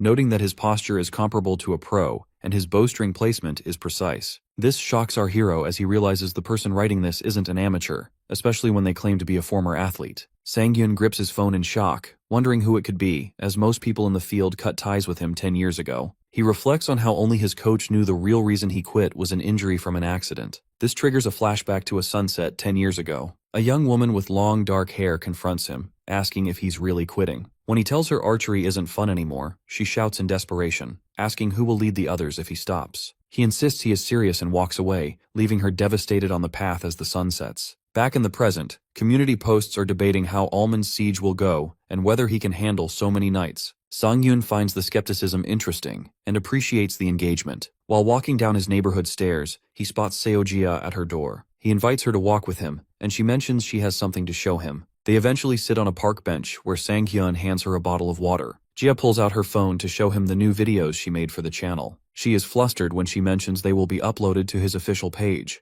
The video starts with a clip from his first stream, highlighting that his account was created only a day before he started. It shows the chat warning him that the bow is difficult to use, but he picks it anyway. The edit moves quickly, showing him landing headshots and silencing the doubters. Sang-hyun is impressed by the hologram effects and how the speed of the editing keeps the viewer from getting bored. He loves watching the chat reactions included in the video, where people accuse him of being a pro on a new account. He tells Jia the video is a work of art. He praises the condensed highlights, the clear CG, and the witty inclusion of the chat. Jia looks dizzy and overwhelmed by the intense praise. She explains that they shouldn't upload it yet, as it's better to release 3 or 4 videos at once to build momentum. She asks to keep making them in this style, and Sang-hyun happily agrees. Later that night, Jia collapses onto her bed at home, feeling exhausted but rewarded by the acknowledgement. As she smiles about the successful meeting, her phone rings. She expects it to be Almond, but her expression turns to shock when she sees the notification. The screen reveals a new message from a contact she has labeled as a psycho bastard. The anticipation for Yoo Sang-hyun's next move reaches a fever pitch across the Kingdom Age community, as fans and office workers flood forums to discuss his upcoming siege. The hype is so intense that when our protagonist launches his stream 4 hours earlier than scheduled, the viewer count explodes instantly despite the awkward timing. People are tuning in from school and work just to see the world's first archer attempt a siege challenge. Our boy greets the chaotic chat with a calm smile, explaining that he started early because he expects the game might run long today. As he dives into the game world, the atmosphere is heavy with the drums of war. Our hero appears at the head of a massive battlefield wearing a new blue cloak and a dark quiver on his back. He is flanked by mercenary Captain Roman, who seems even friendlier than usual. Roman playfully teases him about his close relationship with Lady Amelia, who is watching from the castle ramparts. This playful dynamic confuses the veteran viewers who remember Roman as a perpetually grumpy NPC, but it highlights how much our protagonist's actions have changed the game's social landscape. The lighthearted moment ends quickly as a soldier blows a war horn, signaling a full-scale cavalry charge. While the armies clash in a roar of steel and hoofbeats, a system notification offers Sang-hyun the choice to hand over troop command to the NPC. He accepts, freeing himself to focus on a more specialized objective. Our guy looks directly into his streaming interface and declares his intention to assassinate the enemy leader in the golden armor. This bold claim triggers a mission donation from a viewer named Shy Napoleon, who offers 10,000 won for every single kill Sang-hyun manages to land. Realizing this could turn into a massive payout, our hero accepts the challenge, though he jokingly warns the donor that they must be very rich to make such a gamble. To maximize his efficiency and the entertainment value of the stream, Almond decides to move stealthily through the tall grass alone. He peeks through bushes to track the enemy's movements, while reflecting on advice from Acorn Jelly about the importance of mission donations. Because he has 80 arrows in his quiver, he calculates that he could potentially earn 1,000,000 won if every shot finds a mark. He views this not just as a mission, but as a way to maintain the pace of the stream and keep the audience engaged through prolonged fighting. The engagement begins with a series of silent, long-distance shots that pick off enemy soldiers before they even realize they are under attack. The confusion in the enemy ranks is absolute because the perfect shot mechanic makes it nearly impossible to track the trajectory of the arrows. When a sergeant tries to rally the troops and keep them moving, Sang-hyun silences him with a point-blank shot to the head. This display of lethal precision eventually reveals his location, as a soldier spots him in the southwest bushes and alerts the commander. Instead of running, our protagonist remains calm and counts out exactly 20 arrows, driving them into the ground in front of him. He tells the shocked chat that since 20 soldiers are charging his position, he will prepare exactly 20 shots. What follows is a masterpiece of virtual archery. As the soldiers move through the forest, Almond triggers his consecutive shooting skill. A rapid montage of blue glowing arrows streaks through the air, hitting every soldier in the head with clinical speed. In a matter of seconds, all 20 attackers are lying dead on the ground, and a system countdown marks the end of his skill streak. Sang-hyun stands alone with his glowing bow, noting that he has already earned 230,000 won from that single encounter. The efficiency is so terrifying that the remaining enemy forces are left scrambling for reinforcements. Back in the real world, his editor Seojia watches the monitor with a blushing, happy expression. She is captivated by his unwavering self-confidence and the fact that his genius isn't based on simple belief, but on proven success. She realizes that this is exactly why people are falling for him, as he perfectly represents the image of a true master that people aspire to. As the stream continues, a flood of new donations pours in from fans who are completely sold on his performance. Almond draws his bow with absolute focus, releasing an arrow that streaks across the field to strike a fleeing soldier in the back of the head. This clinical execution triggers a golden system notification for 40 consecutive kills, prompting the stream chat to joke that since there are no survivors left,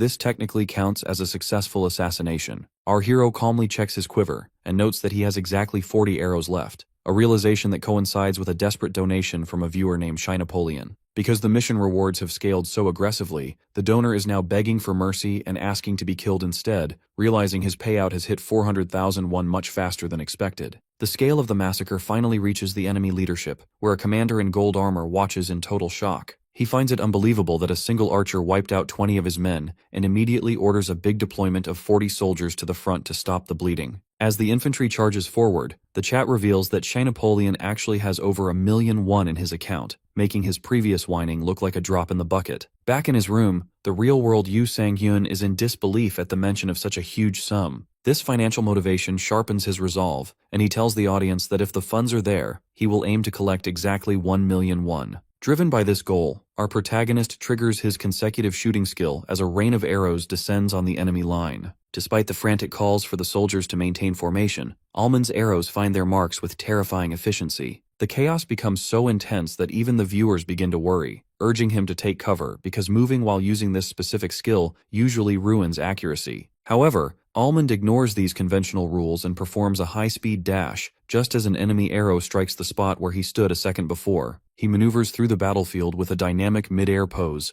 landing a counter shot that deflects an incoming projectile before ending the enemy archer's life. By the time the clearing falls silent, the forest is littered with bodies. Our boy stands among the fallen and updates the chat that his current earnings have reached 710,001. The few remaining enemy mercenaries are paralyzed by fear, realizing the speed of his archery is inhuman. One survivor attempts to flee in a panic, but Almond is already tracking him. Just as he prepares the final shot, he realizes his quiver is empty after 80 high-intensity shots. While the donor celebrates this narrow escape, Almond refuses to let the mission end on a cliffhanger. He dashes after the fleeing soldier and, in a display of brutal efficiency, snatches an arrow out of a dead body's head to knock it into his bow. The final arrow finds its mark, sealing the mission with a total massacre of 60 enemies. A mission accomplished banner flickers on the screen, and Shy Napoleon follows through by donating the full 1,000,001, though he admits the loss is painful. While Almond thanks him for the massive support, the victory feels hollow within the game's narrative. As the dust settles at the castle, the regular army soldiers begin cheering for a knight named Sir Robern, crediting his leadership for the win.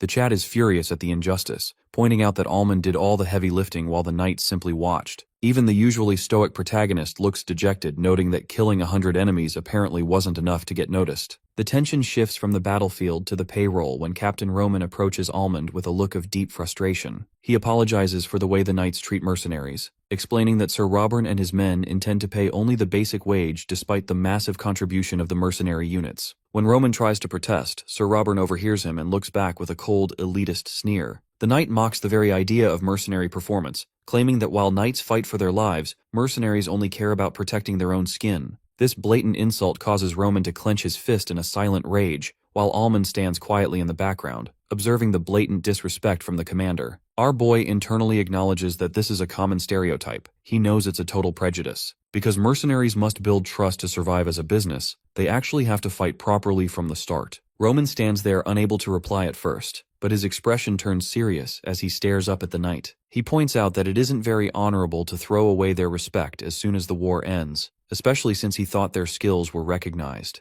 To defend his team, Roman gestures toward Almond and reveals that the young man alone killed 100 enemies. He asks if the knight still thinks they did nothing. Sir Robern reacts with mocking laughter, and his fellow knights join in, finding the idea of an archer killing 100 men to be a hysterical joke. The stream chat reacts to this injustice with anger, with some fans joking about killing Robern on the spot. Roman clenches his fist so tightly it trembles, but he keeps his frustration in because the difference in status is too great. He looks back at Almond with a pained expression, but a sudden commotion cuts him off. A figure in intricate golden armor walks forward with an air of authority. Almond notices the person has an arrogant, noble vibe and realizes they must be high status because even Robern looks terrified and starts sweating. The armored person ignores Robern's stuttering excuses and criticizes the Jeanneret for taking the castle without shame. When they spot Almond and Roman in the field, they approach our boy directly. The commander asks if he is a knight, but Roman steps in to clarify that he is a mercenary. This causes the armored figure to stare intensely at our hero, asking if he truly is the one who secured 100 kills alone. Sir Robern tries to dismiss this as a joke, mocking the idea of an archer hiding behind others while achieving such a feat. The armored person looks at the knights and calls them foolish for their lack of belief. They reach up to remove their helmet, asking Almond if he really plans on working with people who don't recognize his worth. As long dark blue hair is revealed, the chat realizes the commander is a beautiful woman with sharp blue eyes. It is Rosanita, the second heroine of the game. She offers him a job right then and there, causing the chat to explode because she is appearing in Tolerant territory. A system selection menu appears in front of Almond with two choices. He can say he is honored by her recognition,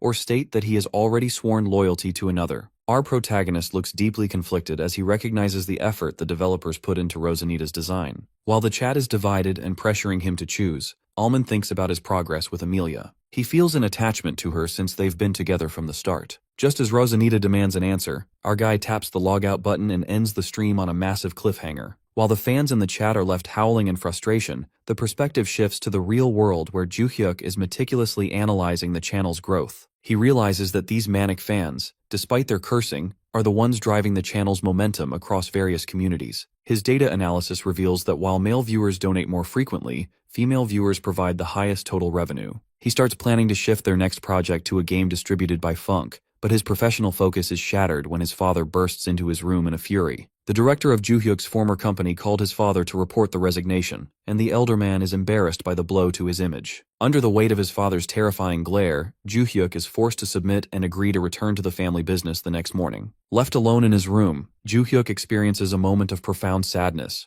wondering if his week of hope and hope was just a beautiful, fleeting dream. He sits at his computer one last time with tears in his eyes, feeling that the dream lasted too long to let go of easily. The next morning, Sang-hyun is jolted awake by his doorbell ringing at an ungodly hour. He stumbles through his dark apartment, wondering who could be visiting so early. When he opens the door, he finds a sweating Joo-hyuk standing there with a suitcase. Before our hero can even process the sight, Joo-hyuk lets out a relieved laugh and announces that he has officially left his house to commit to their dream for real. Later, the two men settle into a celebratory dinner of crispy fried chicken. While Joo-hyuk enthusiastically enjoys a beer, our hero remains disciplined and refuses to drink because he has a stream scheduled later. This level of self-control impresses his friend, though it doesn't stop the manager from finishing both cans himself. As they eat, Sang-hyun finally asks why his friend chose this specific moment to move out. The question is a bit heavy, so Joo-hyuk avoids eye contact and asks to explain the complicated family details later. Luckily, our protagonist is understanding and grants him the space he needs, officially welcoming him to crash at the apartment since there is enough room for both of them. The conversation eventually shifts back to business, specifically the massive cliffhanger in Kingdom Age. Joo-hyuk warns our boy that he is currently at a dangerous love crossroad between the two heroines, Emilia and Rosanita. Sang-hyun is initially indifferent and questions if the choice even matters, which sends Joo-hyuk into a total state of shock. He thrusts his smartphone forward to show the community forums where fans are making wild threats of execution and bloodbaths depending on which team our hero picks. One user even threatens to find Almond's IP address if he makes the wrong choice. Instead of being intimidated by the toxic debate, our protagonist simply smirks at the chaos and acknowledges the wild reactions. Joo-hyuk is baffled by this calmness,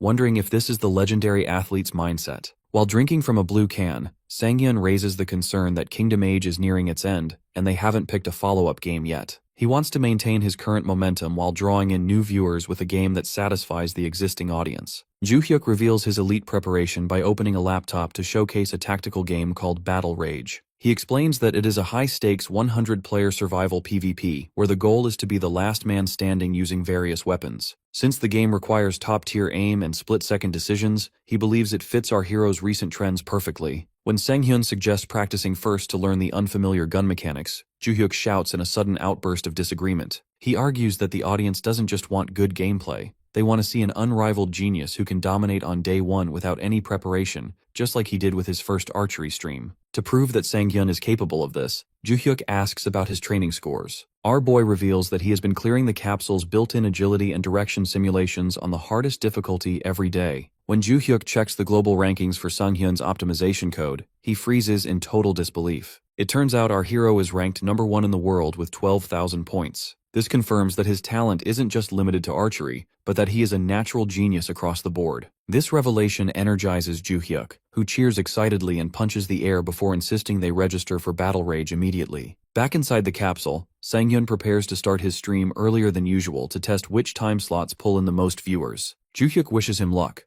though the two share a bit of playful banter before the capsule lid closes. As the full dive initializes with blue digital light, our hero returns to the battlefield where the beautiful Commander Rosanita is still waiting for his answer. Almond realizes this choice will dictate the entire direction of his playthrough, but he decides to stay true to his journey. He calmly tells Rosanita that while he is flattered, his loyalty is already sworn to another. This choice triggers a massive celebration among Team Amelia in the chat, while Rosanita fans mourn the loss. Despite the rejection, Rosanita offers a soft smile and acknowledges that he has more honor than most knights before she is led away by armored guards. Almond stands alone in the field, reflecting on how choosing her would have made the story run longer, but he feels now is the right time to switch games. His internal thoughts are interrupted by Lady Amelia calling his name. He turns to find her standing in the field, looking at him with a tearful, joyful smile. Despite the warnings from her guards about the lingering danger on the battlefield, she ignores everything and lunges forward, pulling our hero into a tight, emotional hug. Since our hero finally secured the victory, he suggests it's time to head home, prompting the live stream chat to explode in a mix of shipping frenzy and genuine shock. The atmosphere is so thick with romantic tension that even the usually cynical viewers are convinced this isn't just a game anymore. As the two lean in close, their faces inches apart, the screen suddenly cuts to black. This tactical cliffhanger causes the chat to spiral into total chaos, with fans screaming in disappointment as the game seemingly skips the most anticipated moment of the entire route. The narrative shifts to the group traveling at sunset, where the reality of Almond's legendary feat begins to sink in.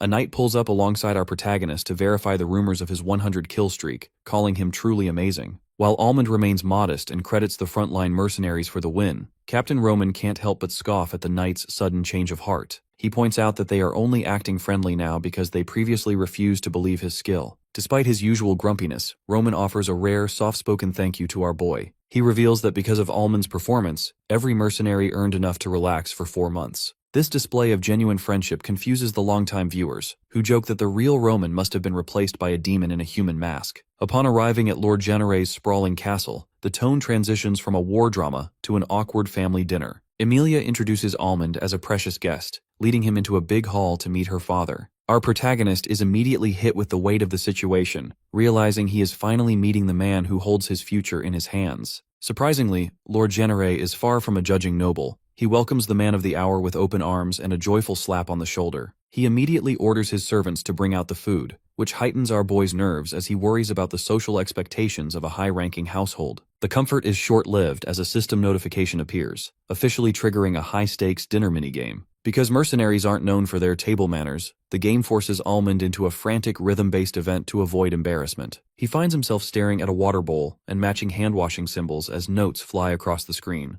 This sudden shift into a rhythm-dating sim hybrid leaves the chat howling with laughter as they watch our hero try to maintain his composure while performing a perfect score. Whether it's solving a jigsaw puzzle of a meat dish or matching shapes to eat stew, the game makes it clear that in Kingdom Age, even a simple meal is a battlefield. Back in the real world, Sang-hyun lies slumped in his chair, feeling more mentally drained by this dinner than he ever was by the actual siege. The dinner reaches a turning point when Lord Genere sets down his cup and offers Almond a position as a knight. This rare quest path stuns the community, as the knight route has never progressed this quickly for any other streamer. As 2 blue selection boxes flicker on the screen, Almond faces a major crossroad. Accept the honor of knighthood or stick to the wandering life of a mercenary. He realizes that choosing Emilia has pushed the game much further than he expected. Just as the tension reaches its limit, Almond pulls his signature move and abruptly logs off, ending the stream on another massive cliffhanger and leaving his fans in a state of comedic rage. Stepping out of his capsule, Sang-hyun reflects on how much smoother things go when he isn't fighting for his life. His manager, Joo-hyuk, quickly arrives with data-backed evidence that the stream was a massive success, with community forums already trending with posts about the father-in-law event. More importantly, Joo-hyuk delivers the big news that the major game distributor Punk has officially greenlit the budget for Jia's salary. This partnership marks a turning point for Almond's career, especially since getting an official offer feels much more stable than just a casual suggestion. The news of the partnership spreads through the gaming world like wildfire, with news articles labeling the rookie archer as world-class. While some students and skeptics wonder why a massive company would sign a streamer with only 1,000 viewers,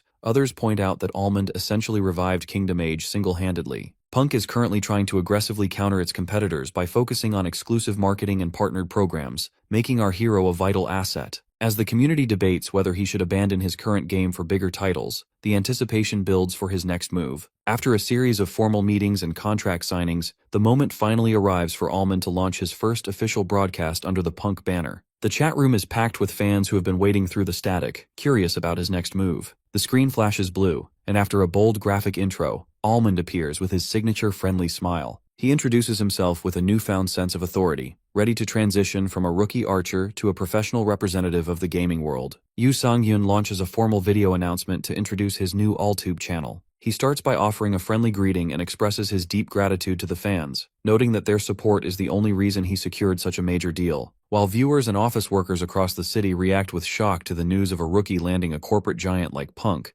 our hero focuses on his content rollout. He explains that his editor, Seo is already hard at work remastering his legendary perfect shot clips and previous montages for the grand opening. As he promises more exciting content, the gaming community descends into a frenzy, with forum comments flooding the screen in total disbelief over his rapid rise to the top. To celebrate the successful launch, Sang-hyun and his manager, Joo-hyuk, settle into a booth at a local restaurant for a feast of fried chicken. Joo-hyuk praises his friend's hard work, though he feels a bit of regret that Jia couldn't join their company dinner. Our protagonist remains grounded, viewing it as just a casual meal out, but he is genuinely impressed when Joo-hyuk points out that Jia managed to edit 3 high-quality videos in just 2 days. Sang-hyun clarifies that she actually worked on those in her spare time before she was even officially hired. This realization leaves Joo-hyuk floored, as he can't understand why someone so dedicated acted so indifferent during their initial job offer. The peaceful meal is suddenly threatened when our boy tries to ask Joo-hyuk about the real reason he left his family home. Before he can finish the question, Joo-hyuk spots a group of men entering the restaurant and pales. Because the restaurant is located near their former workplace at Asung, their old team, led by the toxic manager Park, has just arrived for a meal. Joo-hyuk tries to force Sang-hyun to hide under the table so they can slip out unnoticed, but it's unfortunately too late. Manager Park spots them immediately and approaches with a mocking grin, eager to see if his useless former employees are still unemployed. The encounter becomes tense as Manager Park attempts to assert his old authority, demanding that Sang-hyun show respect and greet his former boss. While Joo-hyuk sweats and tries to maintain a polite facade, our hero remains remarkably calm. He looks the manager in the eye and bluntly asks why he should bother greeting someone he isn't on good terms with. This defiance leaves Park fuming, as he screams about Sang-hyun being an outcast who doesn't understand how society works. Despite the loud shouting and the stares from other customers, our protagonist simply smirks, pointing out the hypocrisy of a man who preaches politeness while pestering people at their private dinner table. Just as the argument reaches a breaking point and Sang-hyun stands up to tower over the red-faced manager, a friendly voice interrupts the scene. Director Oh from Punk enters the restaurant and greets Sang-hyun with open arms, loudly praising the incredible view counts on his new videos. He mentions that the directors at Punk are so thrilled with the performance that they want to schedule a formal meal with our hero soon. This revelation acts like a physical blow to Manager Park, who is horrified to learn that the man he called a parachute hire is now a high-value partner for a gargantuan company like Punk. The power dynamic shifts instantly as the surrounding customers recognize our boy as the famous streamer Almond and begin asking for his autograph. Surrounded by fans and the prestige of his new contract, Sang-hyun politely signs for the crowd, while Manager Park grits his teeth in a silent rage. Realizing he has lost all ground, the manager screams at his team to leave the restaurant immediately, abandoning their order in a fit of humiliation. After they flee, Joo-hyuk and Sang-hyun thank Director Oh for his timely intervention. While the director admits he exaggerated the excited director's bit to scare off the bullies, he reveals a surprising truth. He wasn't lying about the meal request or the views. Sang-hyun's first video has already become a viral sensation, proving that our hero's career is moving even faster than his arrows. Because of a high-level briefing with a blunt executive, Yu Sang-hyun is forced to face the harsh reality of the streaming industry. The executive explains that popularity on Treevee doesn't necessarily translate to success on AllTube, insisting that a creator needs to upload at least 20 videos to identify any sort of profit trend. This professional warning makes the recent performance of our hero's official channel feel like a genuine miracle. Back at home, a sweating Sang-hyun stares at his smartphone in disbelief while brushing his teeth. Despite his low expectations, the statistics for his first 3 AllTube videos show they have already amassed over 50,000 views each in just one day. He recalls hearing that even the #1 streamer on Treevee Bubblegum failed on this platform, which makes his own situation feel like a ridiculous fluke. Sang-hyun vigorously brushes his teeth while he realizes this victory is largely due to the advice of his manager, Joo-hyuk. This success is a direct result of the viral montages created by Seo. Even before she was officially hired, her dignity of a sniper video drew massive attention to his gameplay. While taking a slow sip of coffee, Sang-hyun feels fortunate for her impact. Meanwhile, Joo-hyuk shares a laugh over the fact that their former toxic boss, Manager Park, is currently fuming. Because Director Oh from Punk backed them up, the old office bullies are convinced our boy is being protected by a powerful big shot. The peaceful morning transitions into a routine as Sang-hyun heads out for a jog. Even though he is retired from professional sports, he refuses to let himself slack off, especially after a night of chicken and beer. His rhythmic pace is interrupted by a loud ringtone and a frantic phone call from Joo-hyuk. The manager screams at him for ignoring messages. Joo-hyuk reveals that the view counts are so unusual that a Punk director has requested a formal meal. Beyond business, Joo-hyuk suggests they should express their gratitude to Jia with a gift, given that she is the cornerstone of their success. The opportunity arises immediately when Sang-hyun spots Jia jogging toward him in the park. Later, the two settle into a newly opened burger joint for a meal. While our hero worries that a hamburger is too cheap for someone who worked so hard, Jia insists it is fine. The atmosphere becomes hilariously awkward when Jia takes a massive bite of her burger, leaving Sang-hyun stunned by her silent, focused intensity. While the two sitting in complete silence as a crow caws in the background, Jia eventually mentions that it will be hard for her to eat if he keeps staring, causing an embarrassed Sang-hyun to apologize. To break the stagnant silence, he attempts small talk, but Jia's short, blunt replies lead the conversation nowhere. Eventually, she admits she is simply not very good at talking, noting that she only speaks well when it's about work or when she's drunk. Sang-hyun responds with deep sincerity, explaining that he understands the difficulty of suppressed feelings from his own time in a toxic office. He encourages her to share her story whenever she finally feels comfortable, a gesture that leaves Jia feeling moved by his maturity. The narrative shifts back to the virtual world as a new stream begins. The chat is flooded with Alha greetings as fans congratulate him on his official partnership with Punk. Sang-hyun addresses his audience and makes two big announcements. He is now an official partner, and today he will finally decide the fate of his character in Kingdom Age. Despite the fans' curiosity about future games, our hero chooses to follow the night route, triggering a majestic ceremony. In the middle of a heavy snowfall in the castle courtyard, Lady Amelia officially appoints him as her knight. The scene is filled with a sense of completion as she rests a ceremonial blade on his shoulder and smiles radiantly. While the chat gushes over the beauty of the ending, a sudden time skip occurs. Sang-hyun finds himself in a majestic library, now dressed in a luxurious green and gold knight's uniform. However, the piece is short-lived as the screen begins to crackle with intense orange flames. A final quest scroll unrolls and bursts into fire,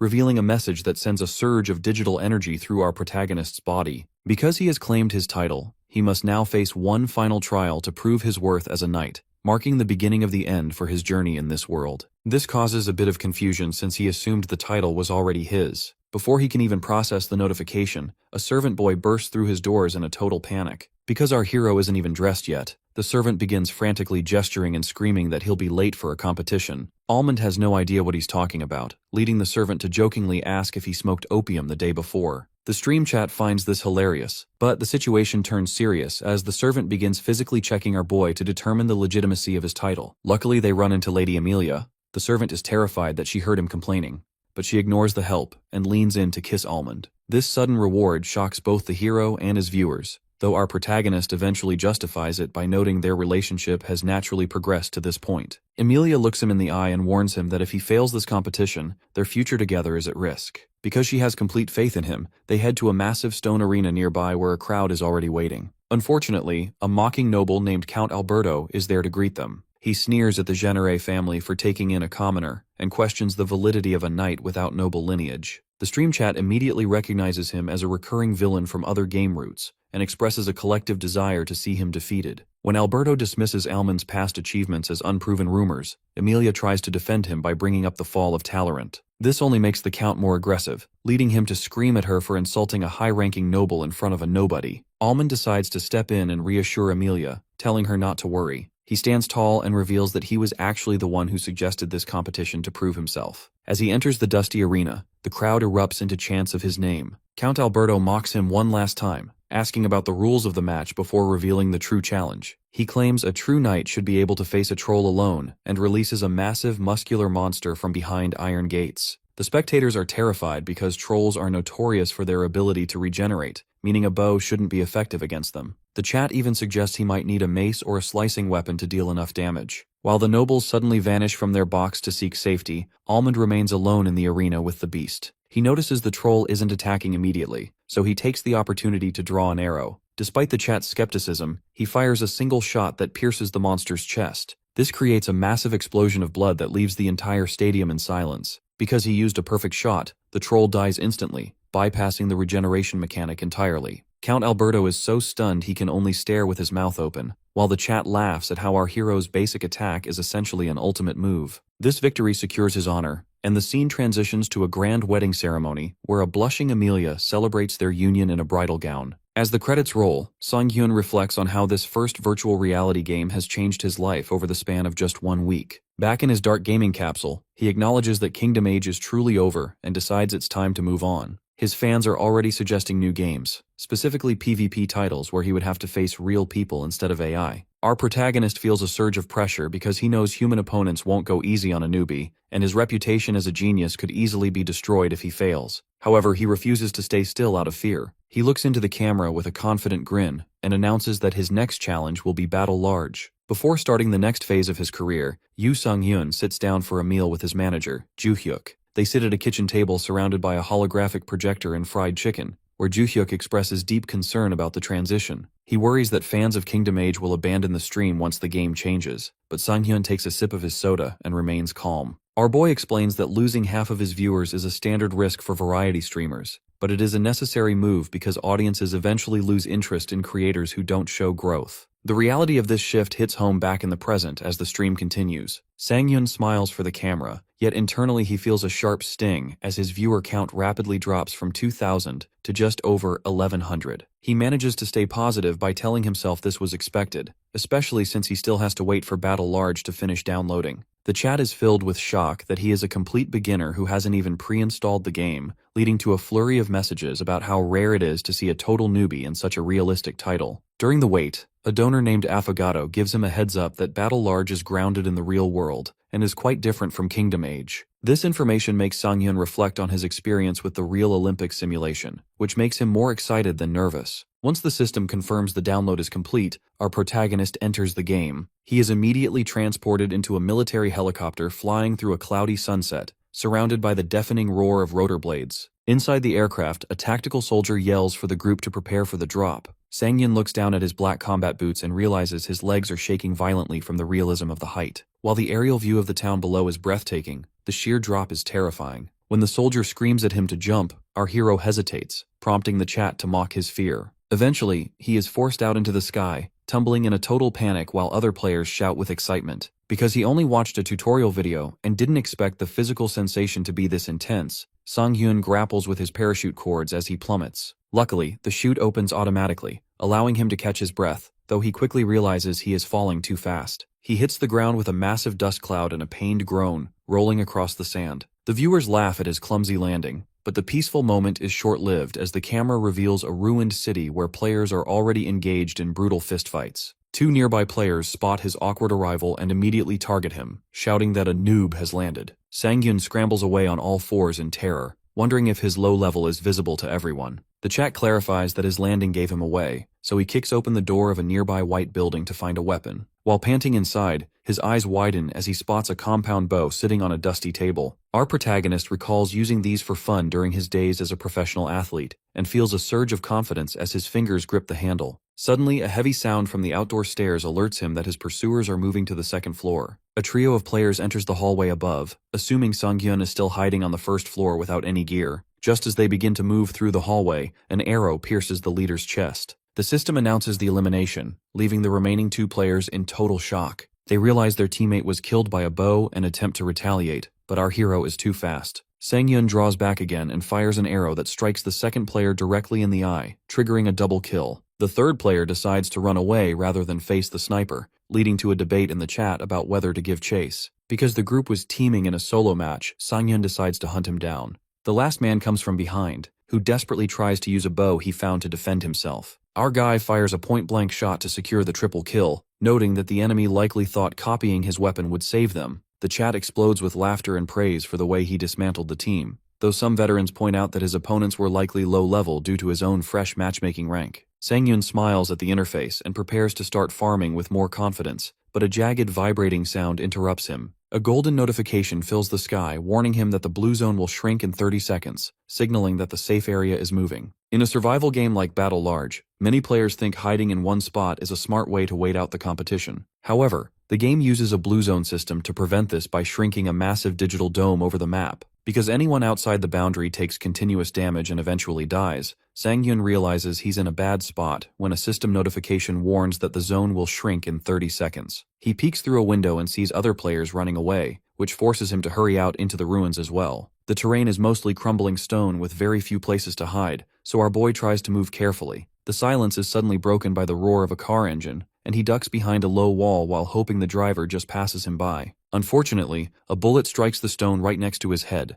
followed by a hail of gunfire that sends sparks and dust flying. This jump scare leaves our hero breathless and startled, causing his chat to laugh at his panicked expression. He feels a bit embarrassed and tries to justify his reaction by reminding everyone that this is his first game, but the viewers are too busy enjoying the cute moment. The situation gets worse as the car speeds toward him, forcing him to sprint away from the wall. He realizes the enemy is using the vehicle to close the distance, but he is shocked when their bullets actually destroy the corner of the wall he was using as cover. He slides behind a more durable stone pillar just in time to avoid another volley. From this position, he spots an enemy in camouflage gear who is frustrated that his assault rifle isn't landing hits. The enemy screams for Almond to stop struggling and come out, but our protagonist stays low and waits. Sang-hyun notices another group of 3 players standing by a jeep, and his chat immediately realizes these people are teaming in what was supposed to be a solo match. He doesn't let the injustice distract him and prepares a shot with his compound bow. He fires an arrow that lands with a loud impact, instantly eliminating one of the attackers. Because the enemies aren't wearing helmets, the kill is easy. The remaining teammates are shocked by the one-shot kill, but before they can figure out that bows deal high default damage, Almond fires again and takes out a second player. The last teammate runs behind a rock in fear and screams that Almond must be a high-level player who deranked to farm kills. Our hero ignores the insults and uses the sound of the man's voice to pin down his exact location. He aims his bow high into the sky and releases an arrow that streaks into the clouds before descending perfectly behind the rock. The enemy screams in agony as the arrow hits, and the chat is stunned by the high-level no-scope play. Almond smiles and thanks the guy for making so much noise, noting that he determines everything based on sound. He fires another shot that results in a knocked-out message instead of an elimination. This confuses Sang-hyun until he realizes he accidentally matched into a squad match, where players can be revived by teammates. He feels foolish for making such a basic mistake, but the mood shifts when a viewer named Solo Alliance donates 10,000 won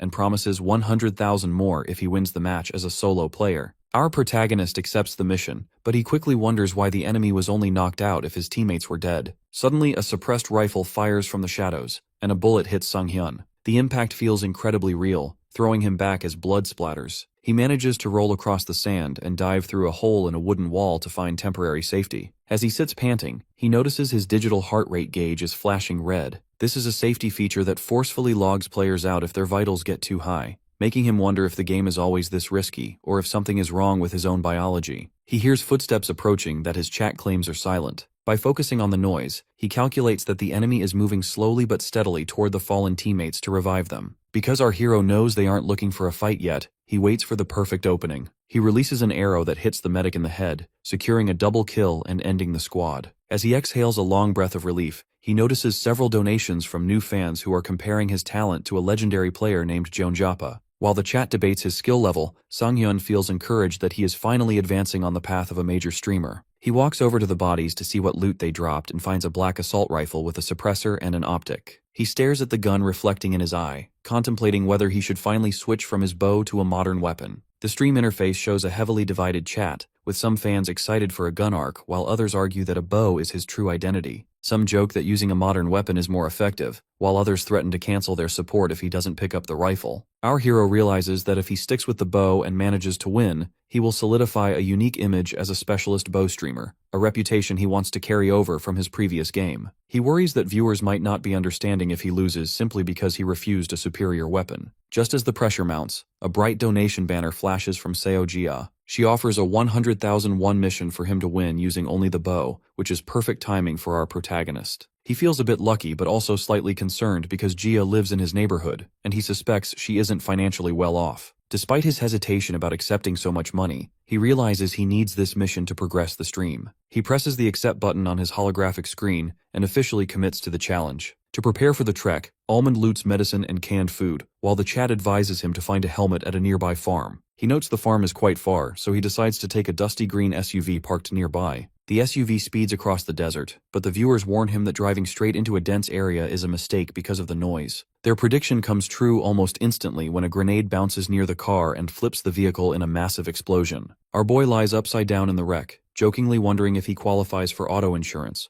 only for a second grenade to consume the screen in fire. The chat assumes the run is over, but Almond emerges from the smoke and dives into cover, panting but alive. He realizes the smoke is obstructing his vision, so he sprints and jumps onto a building rooftop. As soon as he reaches the ledge, bullets strike the wall near his head. A sniper in a helmet watches him from a distant hill and coordinates with two teammates to storm Almond's building while he provides cover fire. Our hero sits hunched on the roof, gripping his bow as gunfire impacts the concrete around him. He knows he is being ganged up on, but he focuses on staying calm and listening to his surroundings. He determines there are 4 enemies in total, with 2 currently approaching his position. The sniper believes Almond is trapped because moving would result in an instantaneous death. However, our guy remembers the trick shots he used to do for fun as a young archer. He adjusts his aim at a random-looking angle and releases an arrow that ricochets off the environment. The projectile strikes one of the approaching enemies in the shoulder, resulting in a sudden elimination. The chat is in total shock, wondering if the compound bow has auto-aim, while Almond reflects on how those childhood games ended up being beneficial. He notices the footsteps of the second approaching enemy, and recognizes that a head-to-head match against a gun is a major disadvantage. He knows there isn't enough time to reload if he misses, but he refuses to leave his fate to chance. Before the enemy can even open the door, Almond leaps sideways through the air and fires an arrow downward through a tiny vertical crack in the structure. The arrow strikes the enemy in the stomach, leaving the attacker paralyzed in shock at how the shot could have possibly come through such a narrow gap. A golden elimination banner flashes across the screen as SpongeBob falls, leaving the stream audience in a state of absolute roar. Our boy managed to calculate the exact moment the door would open to fire through a tiny crack, so the chat is convinced they aren't watching a newbie, but a godmond. Almond tries to stay humble by calling it good timing, but viewers aren't buying it, jokingly comparing his luck to losing everything in the stock market. The protagonist sits on the roof with a bashful smile, while the scene shifts to a rocky cliff where 2 snipers, Patrick Star and Calamari, watch the building in a tense silence. They receive a desperate digital transmission from their downed teammate, SpongeBob, who warns them that Almond is far too skilled for their current rank. He explains that he was shot the instant he opened the door, a feat that leaves the teammates in disbelief. Calamari refuses to believe a single person could dismantle a squad so easily, assuming SpongeBob was simply careless. This squad isn't just a random group of players, they are Love Mondays, a clan represented by a yellow sponge emblem. The group consists of talented individuals, including the diamond-ranked sniper Calamari, and they even have experience in amateur competitions. Reality was unkind to them. One member was a struggling bar exam student while another faced similar hardships, which forced them to stop playing a year ago. Upon their return, their ranks were reset to the lowest level, bronze, which is why they've crossed paths with our hero. Back on the cliff, SpongeBob urges friends to hurry and revive him as he crawls toward the first floor. Calamari suspects our protagonist is using their teammate as bait to lure them out, questioning just how confident the archer must be. While Patrick Star suggests they simply ditch SpongeBob and run, Calamari's pride as a former elite player won't allow it. He snaps at friend, insisting that running away from a beginner-level game would destroy his reputation. This forced resolve leads them to ready their weapons and head toward the building. The two move through a desert trench, passing the fallen body of another teammate, Mr. Krabs. Calamari directs Patrick to maintain a slow, steady aim at the roof to keep Almond from popping out of cover. They feel a brief moment of relief as they reach the building's blind spot, but their peace is shattered by a sudden alert. Our protagonist releases an arrow from the rooftop, and though Calamari thinks they've successfully dodged the projectile, a golden elimination banner reveals the truth. The arrow has pierced Patrick's head through his eye, eliminating him instantly. Stunned that an arrow could come from such an impossible angle, Calamari looks up to find our hero leaping from the roof ledge like a crazy piece of shit. Almond releases a final arrow in midair, securing a double kill and wiping out the remnants of the squad. After the chaos settles, the streamer sits heavily bandaged on the floor,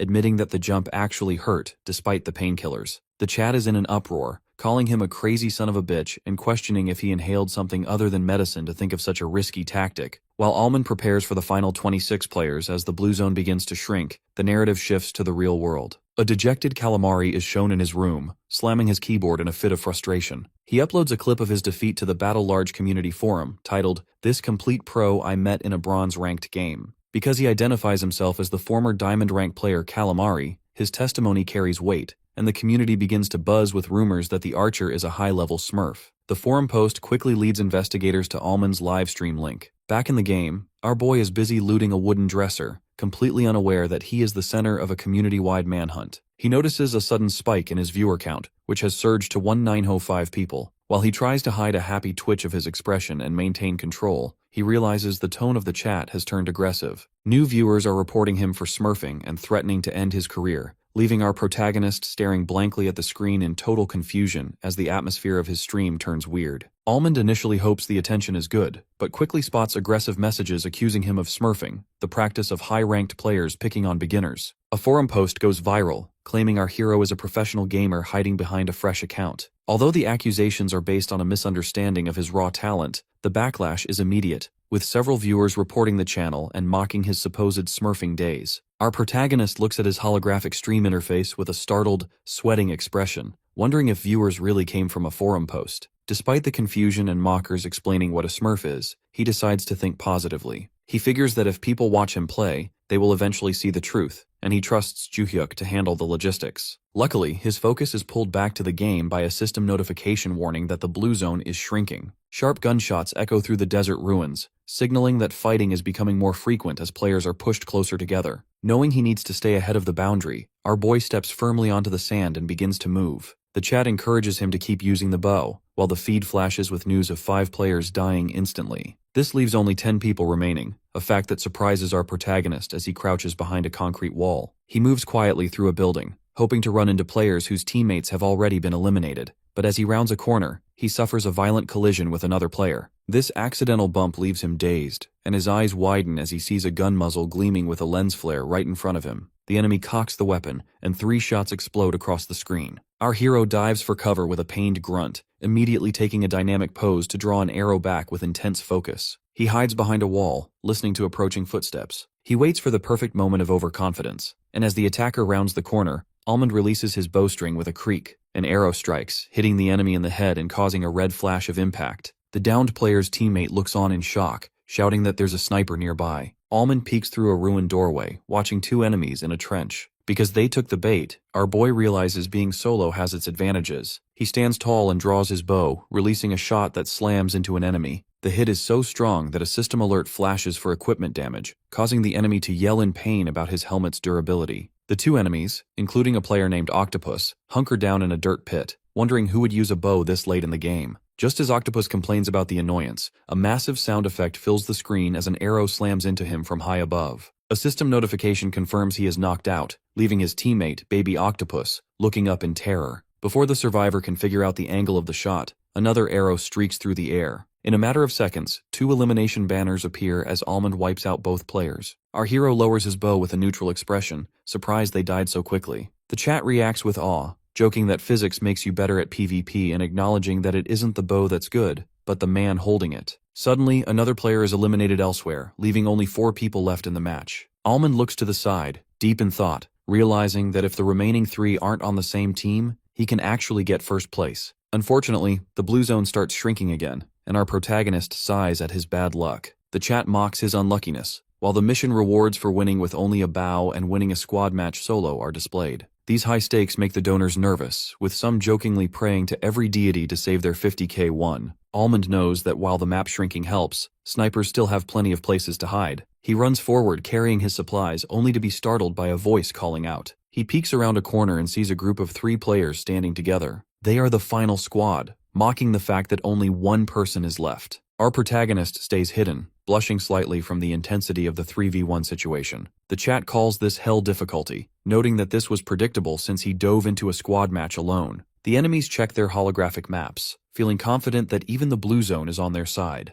As lightning flashes across the sky, Almond grips an arrow so tightly his hand trembles. He knows this moment separates a pretty good player from a superstar. He decides that since the enemies are lax due to their advantage, he will aim for the gap in their guard. He swallows a healing item, getting himself ready. The scene turns quiet as the enemies wait behind a rock, wondering if he is even there. Behind them, Almond is actually lying flat on the ground. As the glowing blue wall of the zone touches his boot, sparks fly and his skin turns blue-tinted from the electrical damage. He grits his teeth, his HP bar draining rapidly, but he tells himself to wait just a bit more. The enemies finally realize he must be behind them, but it is too late. Almond fires an arrow that pierces an enemy through the neck. A notification pops up as one player is knocked out and the others scream in a panic. Almond dives through a barrage of rifle fire, drawing his bow. He releases the string, and another blue streak across the battlefield eliminates a second enemy named Ducky Huns. The blue zone continues to consume him, causing him to yell in pain, but he finally emerges and collapses onto his knees in the dirt. He is panting heavily, having survived the encounter with only 10% of his health left. The chat is in total shock at his performance, but Almond remains focused. He looks up with determined eyes, knowing there is exactly one person left. Almond remains low in the grass, eyes fixed on the final opponent. This survivor stayed silent while his teammates were being dismantled, so our boy recognizes he is dealing with a level-headed player,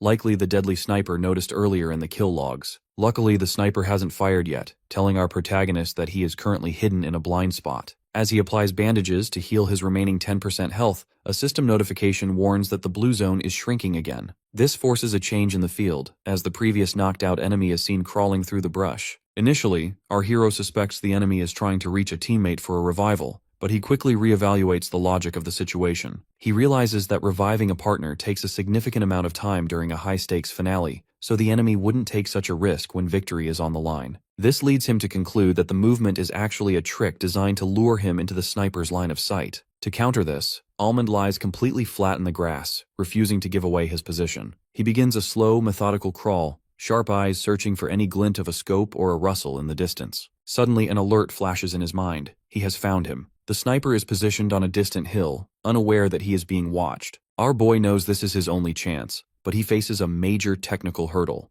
It is impossible to draw a compound bow while lying horizontally on his stomach. In a moment of pure creative desperation, he flips onto his back, causing the stream chat to explode with confusion. He pins the bow handle to the ground with his combat boot and uses his foot as leverage to draw the string back with both hands. This foot archery style, while physically grueling, allows him to stay below the grass line while aiming upward. With a grimace of effort, our protagonist releases the arrow. It streaks through the air like a blue comet and slams into the sniper's helmet with a thunderous impact, shattering the gear. Before the dazed enemy can finish a healing item, Almond sits up and launches a final vertical shot. The arrow pierces the sniper's head, resulting in a massive splatter of blood and a golden elimination banner. System messages confirm the impossible. Almond has secured first place in a solo squad match using only a bow. The victory triggers a massive wave of rewards and donations. Between the win a squad match alone and win using only a bow missions, our protagonist nets a total of 460,000 won in instant donations. Amidst the celebration, a 50,000 won donation from a user named Miho causes a frenzy in the chat.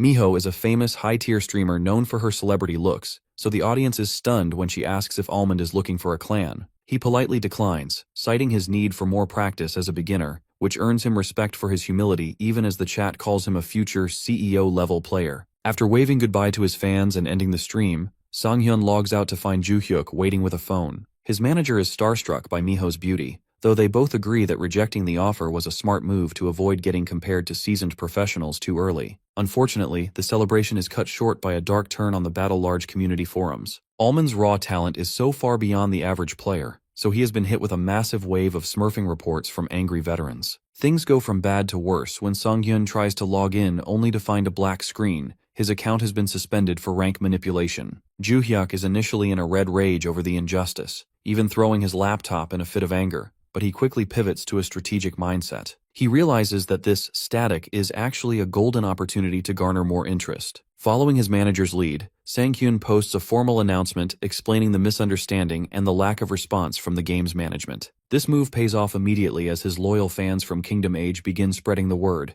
painting him as a victim of a biased system. As the community debates how a newbie could possibly be this good, Gia sends a perfectly timed text. She has just finished an edited video titled, "I got suspended as a Smurf on my first match," set to premiere just as the controversy reaches its peak. While the title looks like typical clickbait, two young men at an internet cafe realize the news is legit because of the massive forum backlash from the previous day. Skeptical onlookers outside find themselves drawn in, questioning how someone could be banned for being too good on their very first attempt. The AllTube chat is on fire with thousands of viewers debating whether the video is a stunt or a genuine scandal. As the premiere timer hits 0, excitement peaks, with fans and skeptics alike ready to catch the streamer in a lie. The footage begins with a high-speed shot of a helicopter flying over a desert, signaling the start of a squad match in the game Battle Large. Our boy Almond appears visibly nervous in his tactical gear, which is understandable given that he is a complete novice. As the squad match interface fills the screen, viewers are baffled, wondering if his opponents are just bots or if the matchmaking is broken. In reality, the man behind the screen, Kim Joo-hyuk, smiles with satisfaction at the explosive audience reactions. As the video continues, initial doubt turns into pure shock because our hero starts pulling off insane plays with a compound bow. He showcases a unique, almost impossible technique where he fires while lying down using his feet, a display of skill that eventually leads him to a first-place finish. Unfortunately, the celebration ends abruptly. The screen fills with static as a narrative box explains that Almond received a Smurf report. Despite the fact that he is a brand new player, a formal account suspension notice appears on the screen, banning him for a full year. This causes viewers to explode in anger, calling the admin a nutjob and mocking the game's management. Once the premiere ends, the 4,000 viewers have nowhere to vent their frustration, so they rush to their respective gaming communities to post about the injustice. This incident quickly metastasizes because players are already fed up with how Battle Large is run, and before long the controversy is featured in official news articles on popular sites. Inside the Battle Large offices, the chief admin is furious, slamming his fist onto his desk. He screams at a blonde subordinate for suspending a player without checking his match history. The employee tries to apologize, claiming there are too many reports to handle, but the chief mockingly suggests they should hold a vote on whether the employee should be fired. After the tirade, the chief settles back and asks about the streamer's reach. Upon hearing that Almond only has about 1,000 viewers and no major connections, his demeanor shifts from anger to calculated suppression. He orders the employee to make dinner appointments with forum admins to squash the story, viewing the entire situation as an insignificant annoyance that is interfering with his upcoming promotion interview. By dawn the next day, Sang-hyun is in his bathroom brushing his teeth, checking his phone for an update that never comes. Suddenly, Joo-hyuk bursts in, panicked because all the forum posts and news articles about the ban have completely disappeared. Sang-hyun realizes the company is trying to bury the evidence, rather than admit their mistake. Because their accounts are still locked, Joo-hyuk worries about today's stream, but our protagonist remains calm. He reveals that he is taking a break to meet with a director from a rival company called Punk, leaving Joo-hyuk in a state of shock at the possibility of receiving outside help. This calm, collected nature is a trait Sang-hyun has carried since childhood. A flashback to an archery field reveals a young Sang-hyun being praised by a coach for his incredible mental strength. Even when the boy lacks physical power, his focus is unparalleled. During one practice, he releases an arrow that strikes the bullseye perfectly, leaving his coach in awe. The coach tells him that regardless of what he does in life, he should never falter, ensuring that his arrow will always find the center of the target if he maintains that attitude. Back in the present, Sang-hyun walks through the busy city, reflecting on how his genius for archery has been reduced to simple lines on a resume. He eventually meets Director Oh, who waves him down with a friendly laugh. As they walk together under the sunset, the director notices Sang-hyun's uncanny composure and asks if he ever gets nervous. Even veteran streamers tend to feel the pressure when dining with corporate executives. Our hero admits he is simply a bit dull by nature, though the director points out that his sharp gameplay suggests otherwise. When Sang-hyun learns that Director Oh has actually been watching his streams, he is surprised, but the director laughs it off, noting he chose to partner with Sang-hyun specifically because he saw that potential firsthand. The pair arrives at a high-end sushi restaurant, an environment so luxurious it makes our protagonist worry. He wonders if he has actually earned enough for the company to justify such an expensive meal, but Director Oh reassures him that his contributions have already far outweighed the cost. While the director steps out to bring in Punk's director, Han Tae-ho, Sang-hyun is left to wonder what he has done to deserve such high praise. When Han Tae-ho finally enters, Sang-hyun offers a polite bow. During their initial handshake, the director notices Sang-hyun's hand trembling slightly. This detail makes the executive wonder if the young man is simply paralyzed by nerves, or if there is a deeper reason for the physical reaction. As the meal begins, the group enjoys a series of appetizers, or sumami, followed by sushi served by the master chef, Tuji-san. Han Tae-ho is in high spirits, joking that the food tastes even better when it's charged to the company card. Sang-hyun finds the filefish and scallop incredible, and his familiarity with the proper dining etiquette surprises Han Tae-ho. When Director Oh mentions that Sang-hyun previously worked at Asung, the director's curiosity is piqued. He realizes that our boy wasn't just a typical hire, he was a nepotism baby who entered the corporate world through connections. Sang-hyun feels a bit bashful, recalling how he felt like a parachute hire, but the conversation shifts when Han Tae-ho mentions he is high school friends with Lee Chil-sung, a top executive at Asung. Despite the jovial atmosphere, Han Taiho eventually turns the conversation toward a more serious topic. He notes that leaving a secure job at a massive corporation like Asung to become a streamer is a high-stakes gamble. He asks Sang-hyun directly if something happened to cause such a drastic career change. Recognizing this as a rare opportunity to build a personal connection with a powerful ally, our hero decides to be vulnerable. He reveals his past as a professional archer and explains that he was a national-level champion by the age of 17. This revelation shocks the directors, especially when Sang-hyun explains that a devastating car accident resulted in a permanent hand injury that forced him to retire. He admits that he struggled for 3 years to overcome the trauma before his former coach helped him land the desk job at Asung. Because he lacked the qualifications of his elite peers, he faced constant ridicule and screaming from his bosses. He felt like an outcast until he discovered virtual reality. Within the game world, his right hand finally moved without trembling, giving him a sense of freedom he hadn't felt in a decade. Han Taiho is moved by the story, offering the comforting perspective that life's unpredictability is what makes it fun. He encourages Sang-hyun, insisting that his unique path will lead to success. The mood brightens as Director Oh presents a tablet showing a sharp upward trend in sales for Kingdom Age. He explains that since Sang-hyun began streaming the game, sales have skyrocketed, and user reviews are flooded with mentions of almond. This concrete data proves that our protagonist has genuine star power. However, when the topic shifts to his current game, Battle Large, Sang-hyun realizes he can no longer stay silent. He notes that Han Taiho's own son plays the game, which adds to the pressure. He looks Han Taiho in the eye and prepares to explain the account suspension,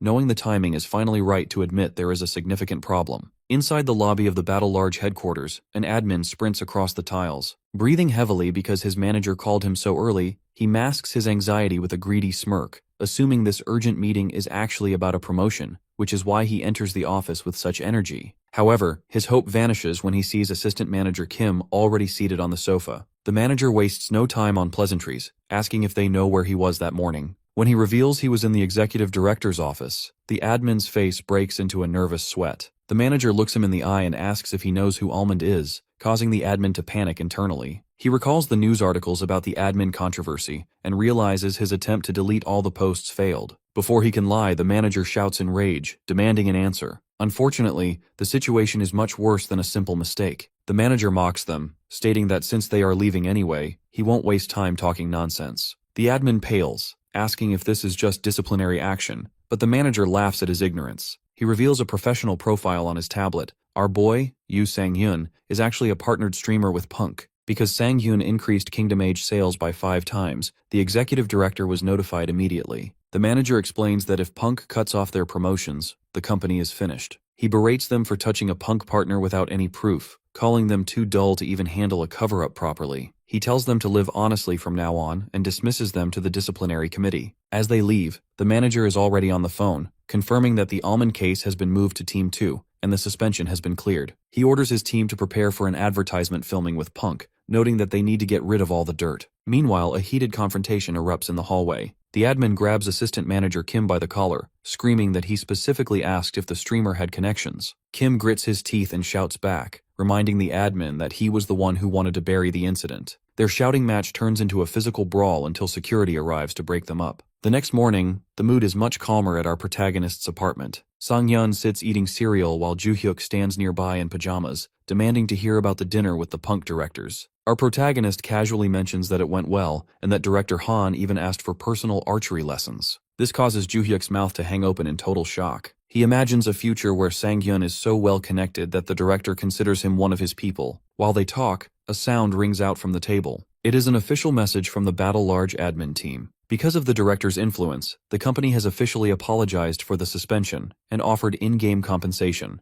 Joo-hyuk notices the time is exactly 9:35 a.m. This forces our hero to realize the magnitude of the support he has. The director must have called the other company's office the moment he arrived at work. Joo-hyuk happily heads to the stove, insisting on cooking a proper meal to celebrate. Ready to move forward, Yu Sang-hyun puts on a tracksuit and heads outside to work out. While stretching, he takes a moment to post a status update. My suspension was lifted. I'll be streaming at 7 p.m. tonight. The post is immediately flooded with supportive comments from fans who are thrilled to have him back. At the same time, his editor, Seo Jia, is lying on her bed smiling at her phone. She sees that the media is now siding with Almond and exposing the stubborn admin's weak points. However, she spots a new notification that surprises her. It's a video premiere from a creator named Small Long titled Battle vs. Large. The thumbnail features a bear avatar and a tagline mocking the incompetent admin. Yoo Sang-hyun's recent account suspension unexpectedly turns into a massive promotional springboard for him. While a pink avatar issue all-tuber named Small Long initially tries to capitalize on the drama by mocking Battle Large's management, his plan backfires. Small Long aggressively shouts to his audience about how a first-time player could possibly be banned as a smurf,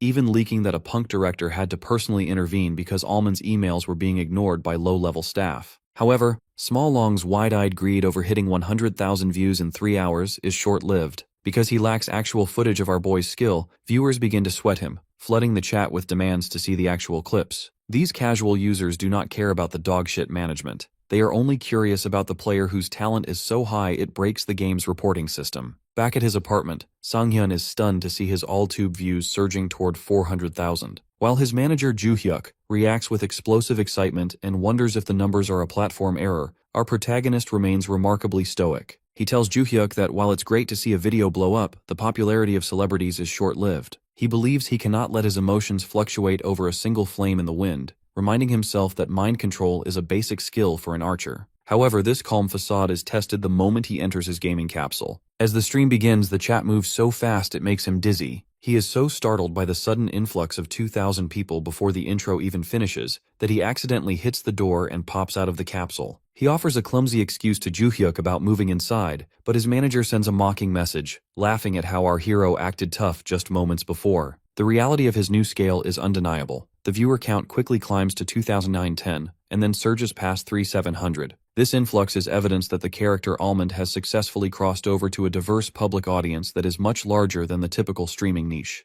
To ground himself, our boy reflects on his days as a national athlete, realizing that while the method of expression has changed, the high-pressure environment of the spotlight is exactly the same as standing in a stadium surrounded by falling confetti. Once the stream officially kicks off, Sang-hyun handles the transition professionally. He uses a blue digital PowerPoint-style presentation to explain the details of his suspension and how Punk's intervention resolved it. This transparency turns the chat against the Battle Large admins, with viewers expressing goosebumps that Small Long's rumors about corporate power moves were actually true. While a Kingdom Parrot troll tries to derail the mood by donating 1,001 to call his current path a shitty game, Almond simply smirks. He firmly announces his true objective for the 4,000 eyes watching, a solo match in Battle Large. Because he previously matched into a squad game by mistake, the chat is relieved to see him select an individual solo preparation match this time. However, the skepticism remains high. Many veterans believe that if he does not find a bow, he will be lucky to break the top 90, as even pros can be eliminated in 5 seconds with bad luck. This lack of faith does not bother our protagonist, as he knows he still has everything to prove. The stakes are raised instantly when a viewer named Believe You offers a massive 300,001 mission for a first-place victory. Driven by the mission and his own determination, Almond's focus becomes razor-sharp. He realizes that this match is the deciding factor in his career. He will either become a passing curiosity or a certified superstar. As the beginning game screen flashes and blue light streaks consume the capsule, our hero grips his gear with a determined look, ready to show the world the capabilities of the superstar they have gathered to see. The rhythmic thrum of a military helicopter's rotor blades cuts through a sun-bleached sky, setting a tense stage for the start of a new match in Battle Large. Inside the aircraft, the atmosphere is far from peaceful. An aggressive instructor in full tactical gear looms over the recruits, screaming at them to move faster. A nearby recruit recoils in terror, wondering if the instructor is actually just an NPC or a real person. Almond sits cautiously near the cargo hatch. He remembers being pushed out without warning in his last match, so he waits for the right moment to ensure he doesn't start the game at a disadvantage again. As Sang-hyun tumbles into the air, the vast desert map reveals ruined structures and dry riverbeds far below. He realizes that his previous struggle stemmed from landing in a chaotic zone, which is why he is now determined to find a quieter spot to farm equipment. While he plummets toward the earth, his parachute deploys, silhouetting him against the horizon. The livestream chat is already buzzing with anticipation, with viewers jokingly placing bets on whether he will have another clumsy landing. Our hero has clearly practiced. Instead of rolling on the floor, he hits the ground in a perfect superhero landing. This impressive improvement earns him a wave of praise and a donation from a fan,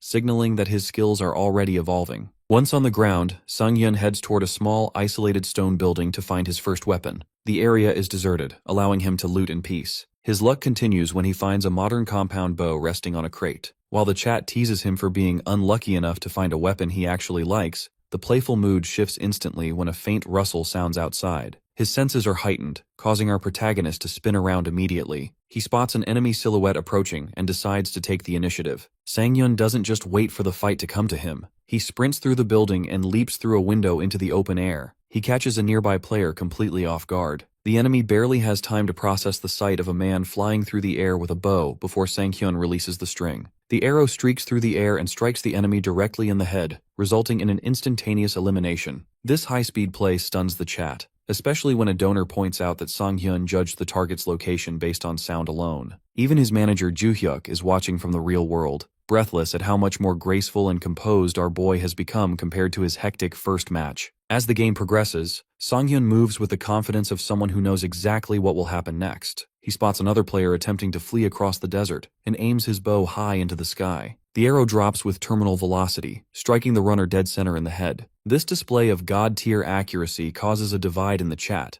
New viewers are in total disbelief, while old fans mock them, claiming that for Almond, headshots are the only option. Despite the praise, our hero realizes he has a major problem. He is currently 4 kilometers away from the safe zone. The blue death zone is closing in, forcing Sang-hyun to race against the clock. He quickly loots one more building, finding a camo-patterned first aid kit that will be vital for the late game. A hilarious moment occurs when the chat points out a double-barrel shotgun on the floor. Our protagonist, clearly wanting to stick to his bow-only identity, shamelessly pretends he can't see the gun at all. He ignores the protests of his viewers and walks away with a cheeky smile, prioritizing his signature style over modern firepower. The race against the environment becomes brutal as the blue energy field overtakes him. Sang-hyun grits his teeth against the pained feedback of the toxic air, using an energy drink to boost his stamina. As he nears the shimmering wall of the safe zone, he witnesses the chaotic reality of the bronze rank he's playing in. He watches a motorcyclist flip over a boulder in a spectacular accident and hears other players screaming for medics or fighting over a single bicycle. Our hero stares at the frantic, clumsy behavior of his opponents in total bewilderment. He realizes that while he faced elite squads in his first match, he is now surrounded by players who can barely aim or drive. As the safe zone shrinks rapidly, the sky chokes with blue electrical streaks and lightning, while the air fills with the thunderous gunfire and massive explosions. In the ruins below, tension reaches a breaking point. One player, clutching a handgun and dripping with sweat, screams in a panic for others to stay back. His opponent is equally bewildered, shouting back that starting a fight in the middle of a collapsing zone is total insanity. Almond is jolted into action when a stray bullet slams into the wall right beside him. As he ducks behind a stone pillar, his stream chat explodes with laughter, mocking the bronze rank logic where players would rather brawl than survive. Sang-hyun realizes he cannot wait for the situation to resolve itself. He decides that when you are in a shithole, you have to play by the shithole's rules.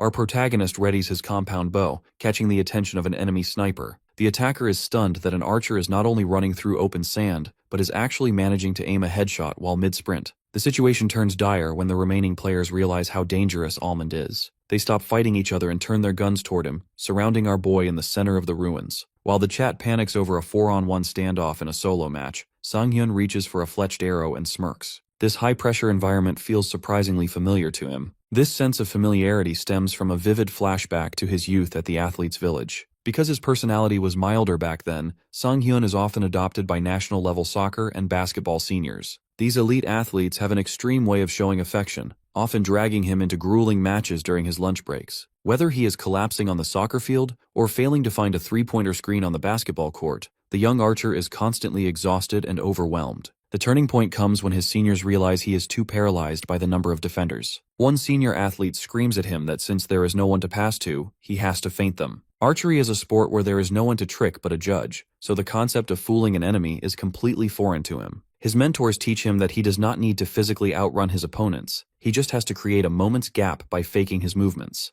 They warn him that he cannot half-ass the act. He has to be genuine by coordinating his gaze, the lean of his waist, and his steps to fool a pro. Young Sang-hyun takes the advice to heart. During a soccer match, he executes a sharp, focused feint that throws a national-level defender completely off balance. He manages to launch the ball into the net, leaving the pros in absolute disbelief that a crazy archery brat has actually tricked them. Although he initially thinks this knowledge is useless for an archer, he realizes its true value today. Back in the game world, our protagonist utilizes these athletic instincts. As gunshots erupt, he dives to the sand and lies on his back. While the enemies are distracted by their own confusion and shouting at each other for trolling, Almond uses the opening. He looses an arrow with a brilliant flash, striking an enemy in the forehead. A system banner immediately flashes, confirming a double kill and bringing the player count down to 74. As the dust settles, our boy stands up and exhales a long, relieved sigh. He is gasping for air and kneeling in the sand, noting that his HP is dangerously low. Because he spends so much time farming supplies only to have his health shredded in one chaotic fight, he feels a bit of frustration.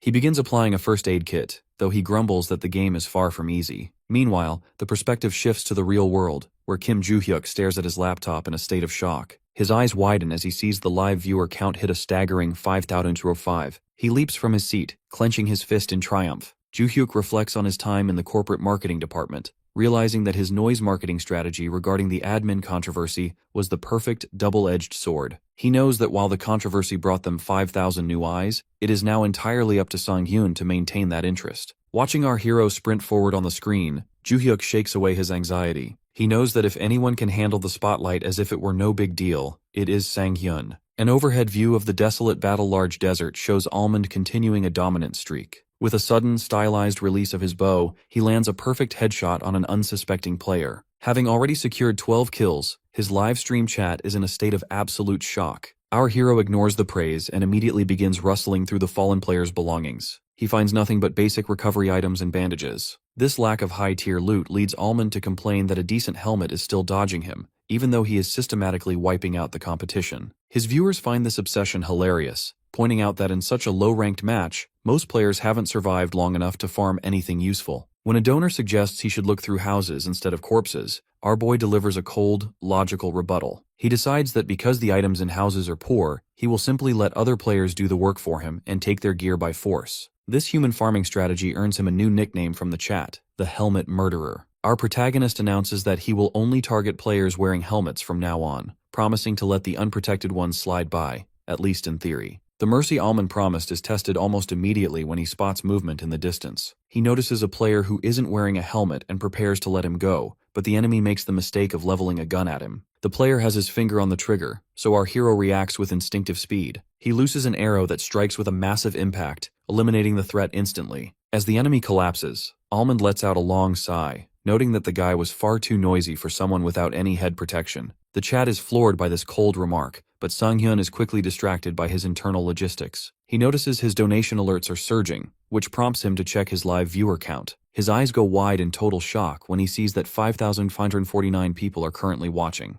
This triggers a flashback to a conversation with his manager, Joo-hyuk, who previously explained that surpassing 5,000 viewers is the threshold for becoming a stable, full-time professional. This translates to a massive monthly income, so our boy becomes flustered and blushes, realizing his dream is within reach. He quickly tries to center himself, vowing never to check the viewer count during a match again to avoid losing his focus. Just as Sang-hyun tries to regain his composure, a grenade rolls to his feet with a terrifying metallic sound. This is the work of a notorious stream sniper named Bubble Sniper. These snipers are a common plague on the Tribe platform, specifically targeting the streamer Bubblegum to ruin his matches. Bubble Sniper, lurking behind a tree, assumes Almond is just a small fry, and decides to eliminate him with a single grenade to clear the way for his true target. He primes the grenade perfectly, so Almond only has 2 seconds to react once he notices the reflection in his eye. The sniper expects a quick kill, but our protagonist performs a feat of high-speed physics that leaves the audience in disbelief. In a blurred motion, Almond uses his compound bow to strike the rolling grenade with an arrow at point-blank range. Instead of exploding, the grenade is launched back through the air at a 45-degree angle. Bubble Sniper, who is already walking away in satisfaction, is startled by a whistling sound. He looks up in terror just in time to see his own grenade falling directly onto him. A massive explosion consumes the sniper, launching him into the air and leaving him soot-covered and battered in a crater. Almond walks over to the fallen sniper and looks down with a professional focus. He is delighted to see that the enemy was actually wearing a helmet. Before the terrified Bubble Sniper can even plead for his life, Almond releases a final arrow to secure the elimination and claims the military helmet for himself. The chat explodes in total confusion, unable to understand how he deflected a grenade with an arrow. Our hero explains it casually, stating that it was simpler than you think. He treats the grenade like a soccer ball, explaining that by hitting the bottom edge at a specific angle, he was able to kick it back to the sender. With his new gear equipped, Almond realizes the blue zone is shrinking again. He begins a high-speed sprint across the ruins, systematically picking off the remaining players. A rapid montage shows him landing mid-air shots and low-angle snipes, quickly bringing the player count down from 19 to just 5. The final safe zone is now a lush forest area, and our protagonist looks out over the field with a sharp, confident smile, ready to end the match for good. However, the final obstacle appears on the horizon.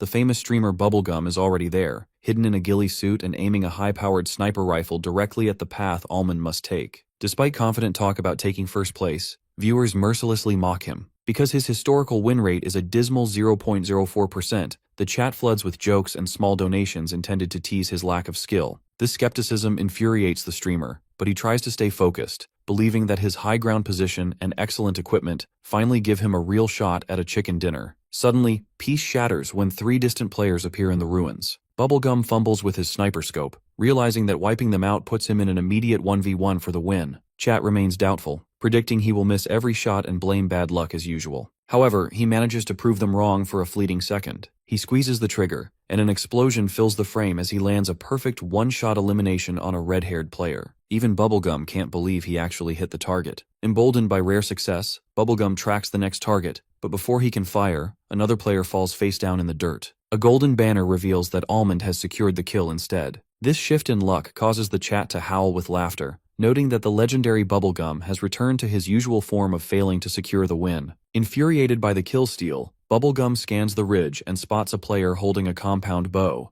Bubblegum is baffled that someone would use a bow this late in the game, but confusion turns to a strange chill when he realizes Almond is looking directly into his sniper scope from a massive distance. Strangely, it feels as though they've met eyes across the desert. Bubblegum tries to dismiss the intimidation, racking his rifle bolt and aiming at the standing target. He mocks Almond internally, believing the archer is a total newbie who doesn't understand that an arrow can't possibly compete with the range and velocity of a sniper rifle. Bubblegum fires his rifle with a confident remark, but what happens next defies the game's logic. As the bullet streaks toward its target, Almond releases a black-tipped arrow that travels on a downward arc. In a spectacular collision of metal and light, the arrow strikes the bullet directly in midair, causing an explosion of fragments. Bubblegum is left staring at his screen in total shock, wondering where his bullet went, while his chat begins to suspect he's encountered a bug or a god-tier player. Refusing to believe what he saw, Bubblegum cocks his rifle for a second attempt. However, as he looks through the scope, he sees Almond running through the open field while drawing a new arrow.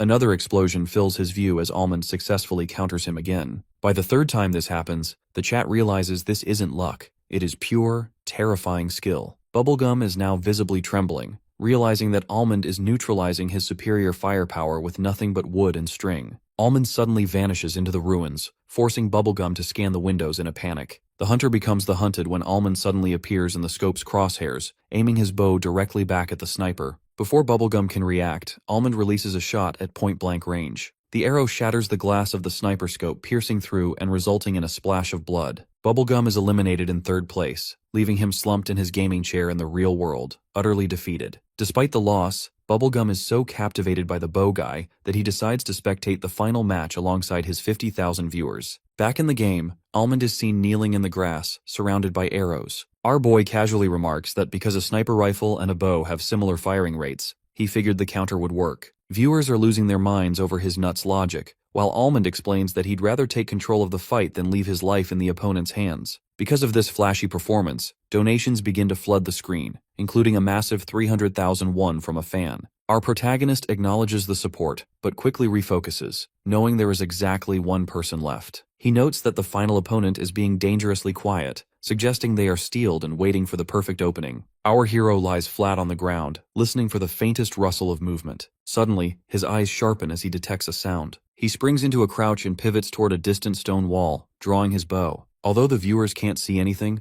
Almond fires an arrow that travels through the air and strikes an enemy in the helmet. The enemy reels back, shocked that their hiding spot was discovered. Almond realizes the opponent wasn't actually a cool-headed pro, they simply had a lucky location. Desperate, the enemy begins spraying a submachine gun, hitting Almond in the shoulder. Our boy remains calm, dismissing the attack as having no aim. However, the situation becomes annoying as the enemy retreats behind cover. Our protagonist notices the final player is wearing a heavy, legendary golden brown helmet. Because this unbreakable gear can survive a direct headshot, Almond realizes his usual one-hit victory won't work. Our protagonist admits the situation is annoying. He doesn't let it discourage him for long, deciding that taking down a tanky opponent simply requires a bit more effort. He begins drawing his compound bow with a look of pure determination. Our boy looses an arrow that strikes the golden helmet with a sharp metallic clang. The impact is so heavy that the opponent, Pitchtone, is forced onto his knees in the grass with a pained cry. While Almond watches carefully to see if the man can still retaliate, he is suddenly blindsided by a massive white explosion. Pitchtone has deployed a desperate smokescreen, prompting the chat to mock the chaotic strategy being used to stall the fight. Tactical items like grenades and flashbangs begin flying out of the thick smoke, forcing our hero to run through a gauntlet of fire and explosions. The stream chat is in an uproar, laughing at the farming meta Pitchtone is using to stay alive. Almond realizes that if he gives his opponent any more time to heal, he will lose his hard-earned advantage. Luckily, the sound of coughing gives the enemy's position away as the smoke begins to clear. Identifying the target, our protagonist nocks an arrow. He reflects on how much he loves using a bow in this game, specifically because it allows him to kill in absolute silence compared to a loud firearm. While Pitchtone is hidden in the fading smoke desperately applying a recovery bandage, Almond releases a shot. The arrow slams into Pitchtone's chest, leaving the enemy in total shock that he was targeted so accurately without hearing a single sound. The confrontation turns pathetic as a wounded Pitchtone crawls toward 2 grenades on the ground, his hand shaking with effort. Almond refuses to let the man launch another explosive and fires another arrow that pierces Pitchtone's hand just as he reaches for the pin. Because the smokescreen should have made vision impossible, Pitchtone is left screaming in confusion about how he's being hit with such precision. Our boy simply notes that he's being forced to kill in this annoying way because of that one legendary helmet. Before the enemy can even process that he's facing a streamer, a final arrow strike secures the elimination. Confetti and paper strips rain down over the desert as a system banner congratulates Almond on his first-place victory. He has secured a staggering 31 kills, a feat that sends the chat into a frenzy. While some fans joke that he'll get banned again for such high numbers, our hero raises his bow in a triumphant pose with a wide smile. Once back in the waiting area, Sang-Yun turns on his camera to thank his supporters. He begins reading out the names of donors when a sparkling purple alert pings across the screen. A viewer named Persistent Thrower has donated a staggering 1.5 million won, calling our boy feisty. This is the single largest donation Sang-Yun has ever received, and it leaves both him and his manager, Ju-hyuk, in a state of absolute wide-eyed disbelief. In the real world, Ju-hyuk immediately begins researching the donor. He recognizes the nicknames Persistent Thrower and Strategist from old named donor lists on Tribe dating back 10 years. Because these accounts have no history of issues, he concludes they are high-profile supporters rather than trolls. He breaks into a confident smirk, realizing that Sang-Hyun is officially raking in big money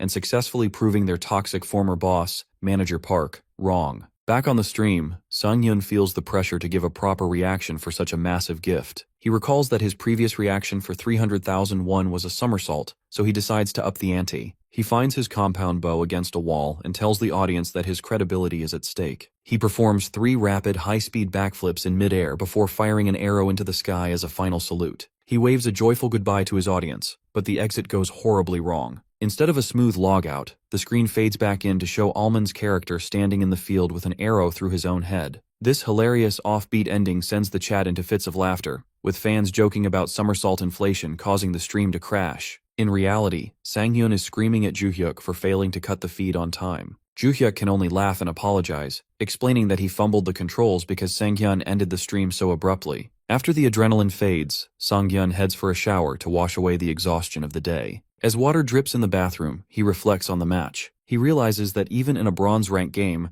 victory wasn't perfect, and the grenade encounter was a wake-up call. He stares at his reflection with an intense, determined gaze, vowing to improve his skills before he reaches the more difficult diamond ranks. Later that evening, Ju-hyuk interrupts his thoughts to ask if a streamer named Bubblegum is famous. Sang-Yun, who used to watch Bubblegum for comfort during his darkest corporate days, confirms that he is a huge fan. Ju-hyuk reveals that the sniper Almond faced at the end of the match was actually Bubblegum himself. He shows Sang-Yun a clip of the famous creator spectating Almond's gameplay in front of 50,000 viewers, praising his incredible bow skills and refusing to believe it was only Almond's second game. While Ju-hyuk is thrilled by the big exposure, Sang-Hyun becomes quiet and retreats to his bedroom. Lying in the dark, he feels a strange mix of emotions. He is touched that the person who inspired his new career finally knows he exists, but he feels a bit upset that the moment was likely only special for him. He decides to check the community forums to distract himself, only for his face to light up with shock as he discovers a new post that has become a hot topic. He remains frozen in bed, struggling to believe his own eyes as the reality sinks in.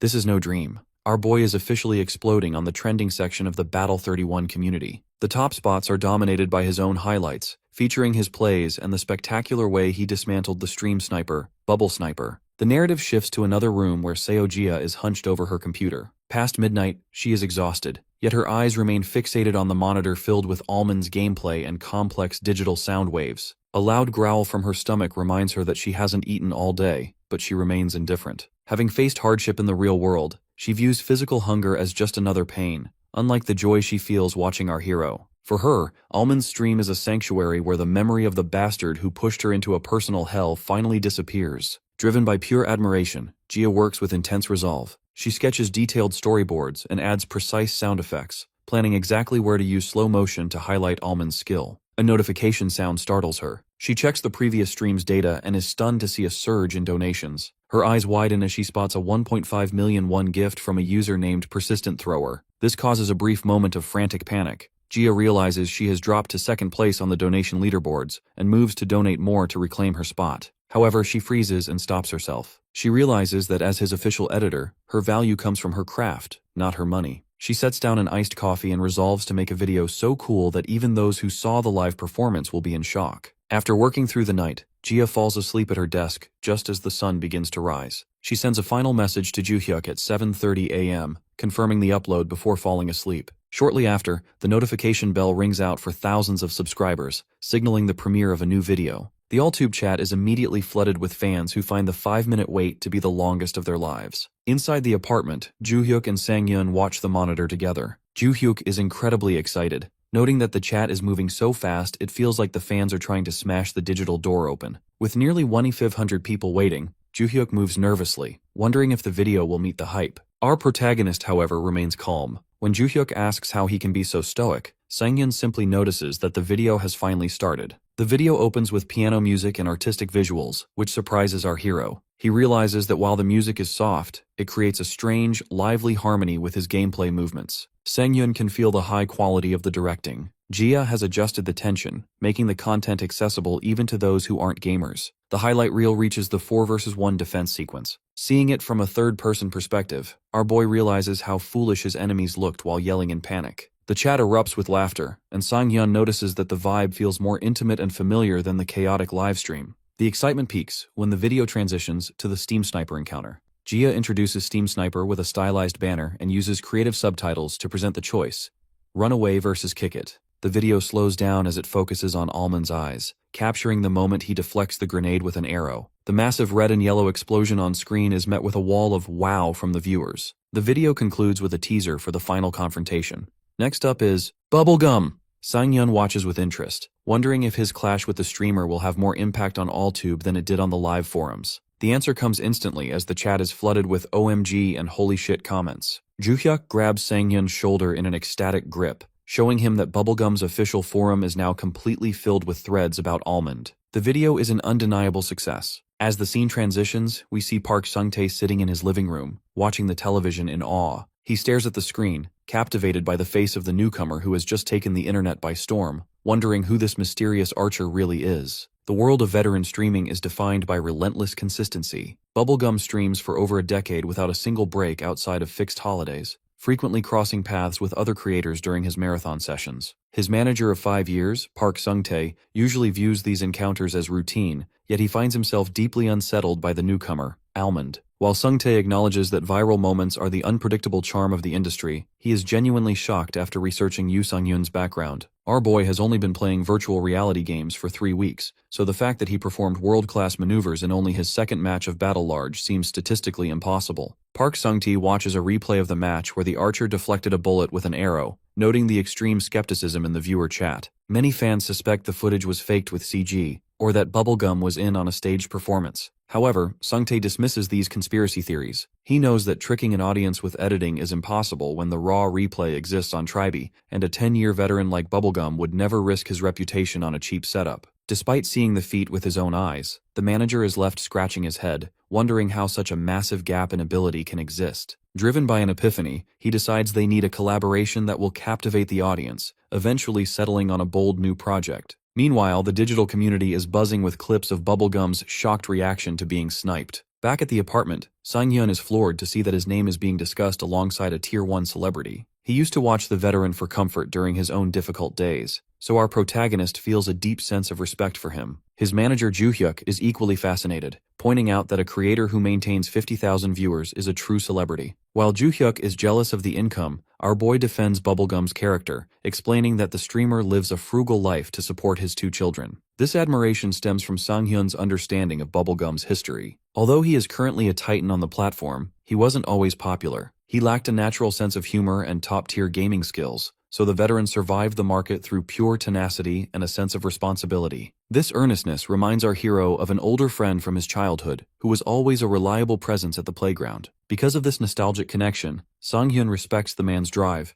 even if he doesn't necessarily respect his gaming skills. The success of the channel continues to climb, with Gia's latest edit reaching 80,000 views in just 5 hours. However, the surge in popularity brings a wave of hate comments from skeptics who mock Sang-hyun for being stuck in the bronze rank. Joo-hyuk worries that these insults will discourage his friend, but our boy remains remarkably unfazed. He grew up without a family, so shallow personal attacks don't affect him. Instead, he views the animosity as ammunition to fuel his growth. This mental fortitude actually makes Joo-hyuk realize why their former boss, Manager Park, was so intimidated by him. It's hard to control someone who doesn't falter in the face of hostility. To silence the doubters, Sang-hyun decides he needs to escape the lower ranks immediately. Virtual games consume a massive amount of stamina, so Joo-hyuk worries about the physical toll of increasing the match count, but our protagonist dismisses the concern. He believes that being called a genius while still in bronze is the real problem. Just as they begin planning a training schedule, Joo-hyuk rushes into the room with an urgent email from Bubblegum's manager. The proposal is for a salvation project, where Almond would teach the veteran how to play, but it comes with a steep condition. The collaboration can only happen once Sang-hyun reaches the diamond rank. Diamond is a prestigious level that is notoriously difficult to obtain, but our hero doesn't hesitate. He clenches his fist with determination, realizing that a difficult goal only makes him more fired up. To kickstart this mission, he launches his stream at 3 p.m., an unusual time that catches his fans off guard. The channel is growing so fast, nearly 1,000 people tune in immediately, many of them joking that they are skipping work or school to watch. Almond appears in his capsule with a friendly smile, ready to drop a bombshell on his audience. He officially announces his goal to reach Diamond, which leads to a hilarious linguistic misunderstanding in the chat. Diamond and Almond are homonyms in Korean, so the fans initially think he's making a dark joke. With a confident smirk, our hero declares that he plans to reach the elite diamond rank in just 2 weeks. This announcement triggers an absolute meltdown in the livestream chat. Because diamond requires being within the top 0.5% of the entire player base, the viewers are convinced our boy has lost his mind. They point out that even a legendary player like Jonjappa took a full month to achieve that feat, making Sang-hyun's timeline seem like a total impossibility. Despite the skepticism, our protagonist remains unbothered, calmly explaining that it is theoretically possible according to his calculations. The chat continues to mock him, noting that he would have to rank in the top 10 for every single match to succeed, a task even professionals find daunting. While a wall of laughter and accusations of clickbait flood the screen, Sang-hyun internally acknowledges the absurdity of his claim. He knows he is a newcomer with only 2 games under his belt, which is why nobody believes him. However, as he recalls his record-shattering score in the tutorial, his gaze sharpens. Breaking records is nothing new for him, and rather than feeling pressured, he feels a surge of excitement. This electrifying tension is something the former athlete has yearned for, and with this he officially begins his climb. Back in the real world, Kim Joo-hyuk is clutching his tablet and screaming in disbelief. He watches the footage of Sang-hyun's clumsy parachute landings and questions the logic of trying to maintain a top 10 streak. As a strategist, this high-risk, high-return style makes Joo-hyuk's head spin. However, his frustration slowly turns into a newfound respect. He realizes that the aloof, content in the middle version of Sang-hyun he knew from their toxic office was just a mask. Seeing his friend's determined gaze, Joo-hyuk decides to stop playing it safe and fully back the play. Our manager decides to lean into the chaos by fueling the rumors on community forums. Because he has total faith in Sang-hyun's skill, he starts spreading the word that Almond is going for a world record. While his own phone rings with missed calls from his parents, Joo-hyuk ignores the pressure of his personal life to focus on the dream they've started together. He whispers words of encouragement to the monitor, resolving to increase the stakes so they can secure an even bigger return on this massive gamble. Returning to the game, Almond is immediately asked for a winning strategy. He gives a bright smile and announces he is heading straight for the arsenal. This choice causes another explosion of concern in the chat, because the arsenal is a notorious death trap in the early game. Viewers assume he is going there to find a gun, but our boy insists he is sticking with his bow. He kicks open the heavy doors and enters a dark hallway filled with players engaged in a messy, itemless brawl. Because the other players are distracted by the fight, Sang-hyun spots a set of throwing knives on a metal table. Before he can grab one, a hooded enemy seizes his wrist and claims the loot. Without missing a beat, our protagonist delivers a powerful upward kick to the man's chin, forcing him to stagger back in pain. As the enemy clutches his jaw, Sang-hyun throws a knife into the air, launching it like a projectile. The knife pierces the enemy's forehead, resulting in an instant elimination. The chat is stunned by this home run play, wondering if our hero has a background in baseball.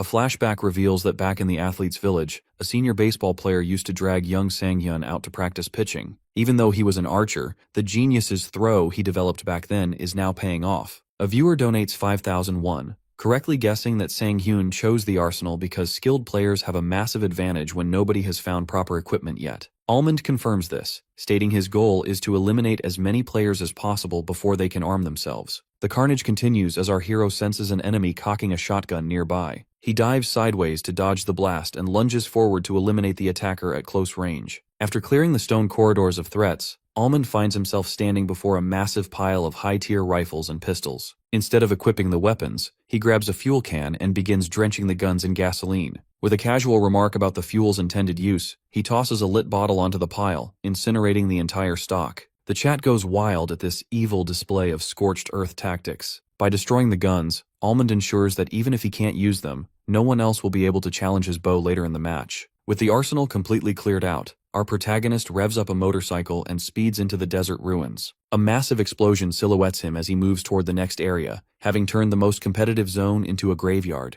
The match concludes with a golden victory screen. Almond has secured first place with a staggering 50 kills, making his 2-week diamond goal seem suddenly, terrifyingly plausible. The performance is so overwhelming that the live chat descends into a state of disbelief. Viewers who stepped away for even a moment to grab a snack are shocked to find the lobby already cleared. This incredible momentum triggers a flurry of donations, with fans jokingly ordering half-and-half servings of corpses and arrows. Amidst the celebration, some fans worry that our hero might be suspended again, simply because his stats look like those of a cheater. Luckily, our protagonist remains unbothered. He sits calmly inside his capsule, offering a polite smile and a brief thank you to his donors, before immediately diving into the next round. While Almond focuses on the game, his manager, Joo-hyuk, works tirelessly behind the scenes to maximize the channel's exposure. He hunches over his monitor, frantically clicking away to produce a stream of rage-bait articles and clips. Joo-hyuk's strategy leans into the controversy of Almond's 2-week diamond declaration to spark heated debates. Online sentiment is beginning to shift. People originally showed up to talk trash about a bronze scrub,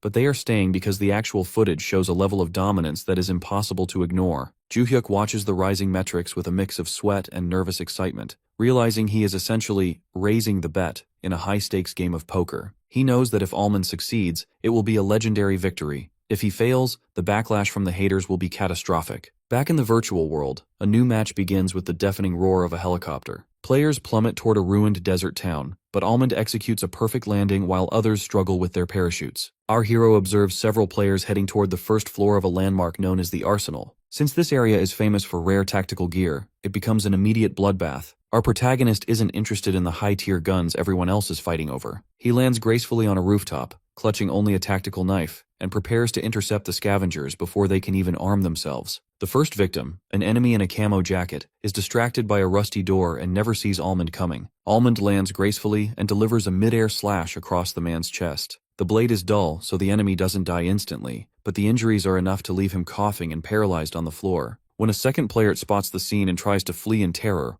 our hero doesn't let him escape. He raises his arm with clinical precision and throws the knife, striking the runner in the back of the head for an instant elimination. Almond retrieves his knife and moves toward the roof entrance, predicting that the injured player from earlier will try to open the door again. Without even looking back, he tosses the knife behind his shoulder. It strikes the enemy's hand with a sickening crunch, triggering a massive scream of agony. As Joo-hyuk explains, these medical injuries are essentially a death sentence, because recovery items are so rare in the early game. Almond looms over the terrified survivor with a calm smile. When the enemy asks why he's being so aggressive this early, our protagonist simply explains that he needs to climb the ranks. With a final decisive slash, he secures a double kill. The massacre continues as Almond stalks the remaining players in the building. He finds one last survivor cowering, holding a knife with trembling hands. The enemy is so overwhelmed by Almond's presence that he begins to cry and back away. While the chat mocks the opponent's behavior, Almond remains focused on the hunt. The enemy quickly jumps from the roof to escape the chaos. He hits the ground with a pained grunt, thinking he has successfully escaped.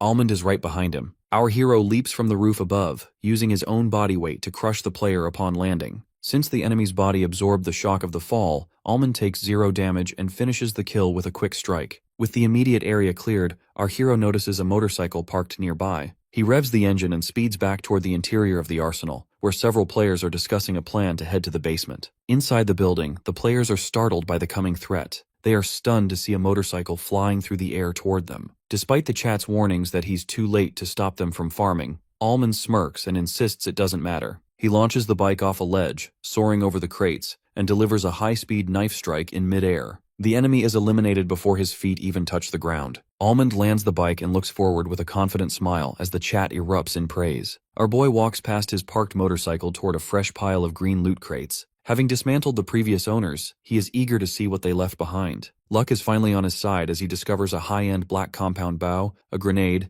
and a Molotov cocktail. Meanwhile, the action shifts to the dark basement of the arsenal. 3 players are busy marveling at a wall of top-tier weapons. They believe the risk of coming here was worth it for the gear, but their celebration is short-lived. Suddenly, a huge fire explosion fills the room, cutting off their conversation. Almond has tossed his new Molotov cocktail down the hatch. The fire spreads rapidly through the metal hallway, turning the basement into a death trap. The players scramble in a panic as thick smoke fills the corridor, triggering a system damage notification. They rush toward the only exit, but the narrow metal staircase creates a bottleneck. As they argue over who is blocking the way, a golden elimination banner flashes on the screen. Our hero has landed a clean arrow in the teal-haired player's head, ending his run instantly. The survivor in the red mask tries to retaliate by firing a handgun up the stairs, but blinded by the smoke, he only hits the corpses of his own teammates. This confusion allows our protagonist to maintain his dominant position, while the last player in the yellow jacket scans the smoky darkness with a sniper rifle, wondering where the arrows are coming from. The camera focuses on Almond's intense blue eye. Using his high-speed movement skills, our hero performs a blurred maneuver at the top of the stairs. He looses a black-tipped arrow that streaks through the air on a high arc. It descends perfectly onto the red-masked enemy, resulting in a blood splatter and a double kill. The player in the yellow jacket is left in total shock, unable to even see his attacker through the fog. He huddles behind a pile of crates, hoping the silence means Almond has moved on. Unfortunately for him, our boy is one step ahead. Suspecting a final survivor is lurking in the fog,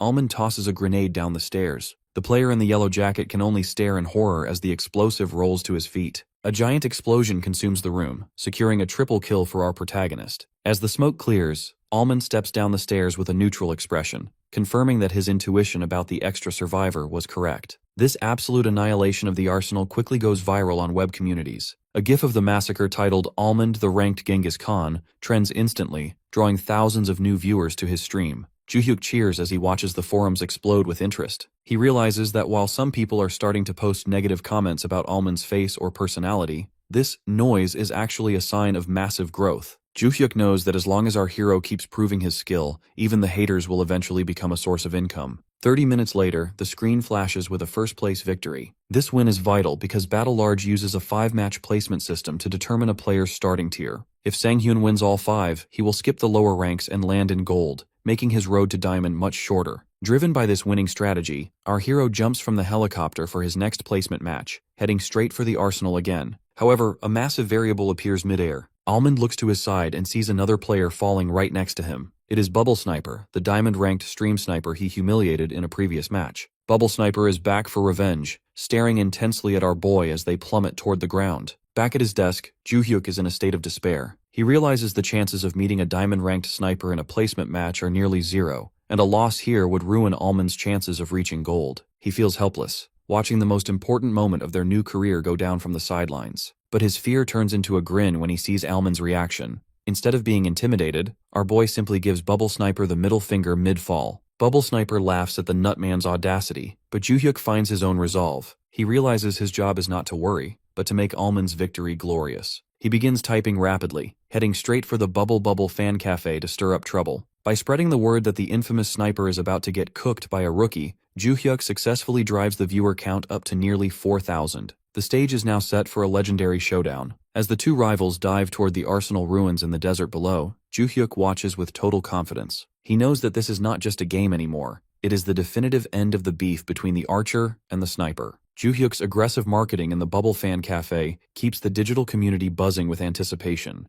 A provocative forum post claiming that the notorious stream sniper, Bubble Sniper, is about to be cooked draws thousands of curious eyes. While many fans doubt a bow user can win, Juhyuk watches the viewer count surge past 4,000 with a smirk. He realizes this match is the perfect box office hit because it pits a genius newbie against a veteran troll whose skills are actually acknowledged. This high-stakes narrative causes the audience to swell to nearly 5,000 people just as the final placement match begins. As our boy falls through the sky, he realizes that a single mistake here will shatter his goal of reaching diamond in 2 weeks. He notices Bubble Sniper smiling nearby and understands the sniper aims to crush his momentum. While the chat mocks the sniper for stomping on talent, Almond maintains his composure. He calculates that Bubble Sniper is a Diamond 1 player, 3 ranks higher than his own goal, meaning the sniper has likely analyzed his patterns and potential strategies. To counter this, our protagonist decides to throw away the rulebook and fight dirty. While still hundreds of feet in the air, he lunges forward and tackles Bubble Sniper mid-fall. This unprecedented mid-air brawl leaves the sniper in a state of absolute shock. As they struggle and tumble through the sky, the chat erupts in laughter at the parachute battle. Bubble Sniper eventually regains his composure, mocking Almond for being too afraid to face him properly on the ground. However, our hero simply smirks, asking who the one was that already died to a bronze player once before. This remark sends Bubble Sniper into a red-veined fury, but their argument is cut short as the ground rushes up to meet them with a massive impact. Luckily, both survive the landing, though they are left dazed and coughing in a massive dust cloud.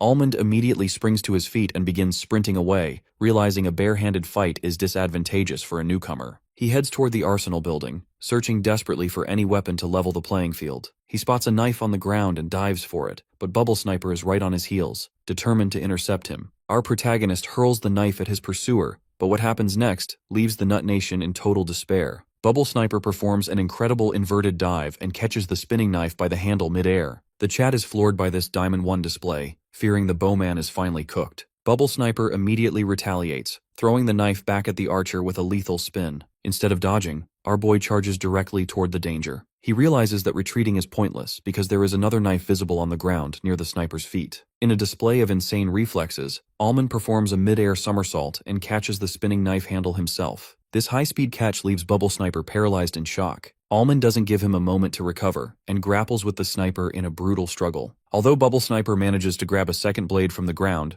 Almond remains focused on blocking just one decisive blow. After a tense clash of steel, our hero executes a rapid strike. A massive splatter fills the screen as Almond drives a knife through the sniper's head. The system officially confirms the elimination, marking the end of the beef between the rookie and the professional troll. Back in the real world, Joo-hyuk screams in triumph at his dining table. He pumps his fists in a burst of energy, celebrating the fact that he is finally free from the watchful eyes of his toxic family. He realizes that decision-making is the true mark of a star, and Almond's ability to shine under such extreme pressure has solidified his potential. The community forums are already on fire, labeling the encounter as a clash between two geniuses. Inside the game, Almond sits on a crate, looking remarkably handsome and calm as he checks his rewards. He secured an astonishing 47 kills in total, and he casually dismisses the diamond-ranked sniper as an annoying mosquito. Because he won all of his placement matches and completed the specific bounty on Bubble Sniper, he collects a massive haul of mission prizes and donations. As coins rain down on his interface, a loud ding echoes through the capsule. A golden notification appears on the screen, revealing that his final placement has been calculated. Our protagonist turns toward the check rank button, ready to see if his legendary performance was enough to skip the lower tiers entirely. Our boy remains calm and professional for the camera, though the live chat is a chaotic mess of skepticism. Viewers are convinced he'll land in Gold 1 at best,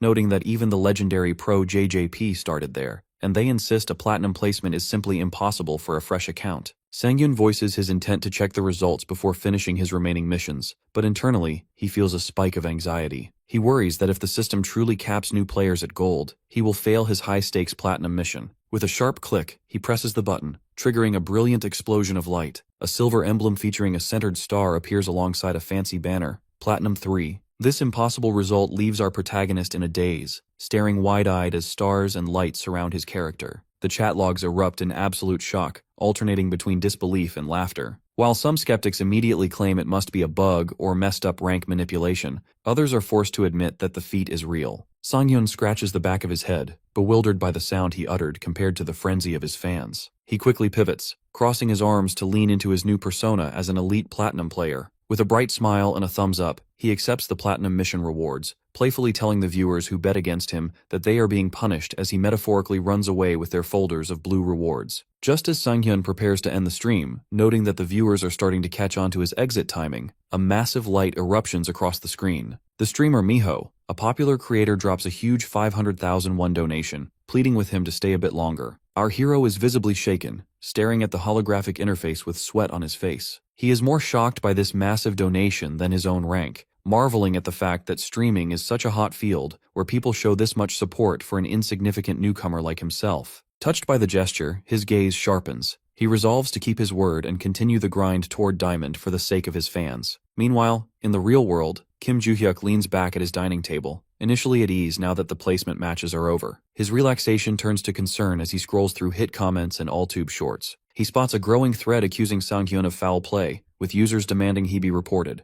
Realizing that the fairness of the game is being questioned, Joo-hyuk's expression turns serious. He decides to protect his friend's reputation and begins typing rapidly, resolving to nip this in the bud by contacting the developers. Inside the Battle Large management office, a middle-aged executive in a green sweater smiles at the inquiry email from Walnut, Sang-hyun's manager. He is impressed by the professional yet demanding tone behind the message. He explains to his subordinate that the rank isn't an error. It was determined by Lovey, an AI that analyzes playstyle. Because Almond used a restrictive weapon, maintained a high kill count, and engaged in minimal farming, the AI judged him worthy of Platinum 3. The executive realizes this controversy is good material, and instructs his team to prepare an email that doesn't just explain the rank, but proposes an official test to prove it to the world. Back in the game, Almond continues his dominant streak, securing 9 wins in a row and sweeping every bow-related mission. However, once he finally logs out, the physical toll is revealed. As the capsule opens with a hiss of steam, Sang-hyun pulls himself out, completely drenched in sweat and breathing heavily. Joo-hyuk is horrified by his friend's state and heads to the fridge to get a drink, only to find a dedicated small cooler packed with rows of Ultra Booster bottles. Seeing Sang-hyun chug the booster drink in silence, Joo-hyuk feels a wave of deep concern. He suggests Sang-hyun should model for a sports drink commercial to lighten the mood.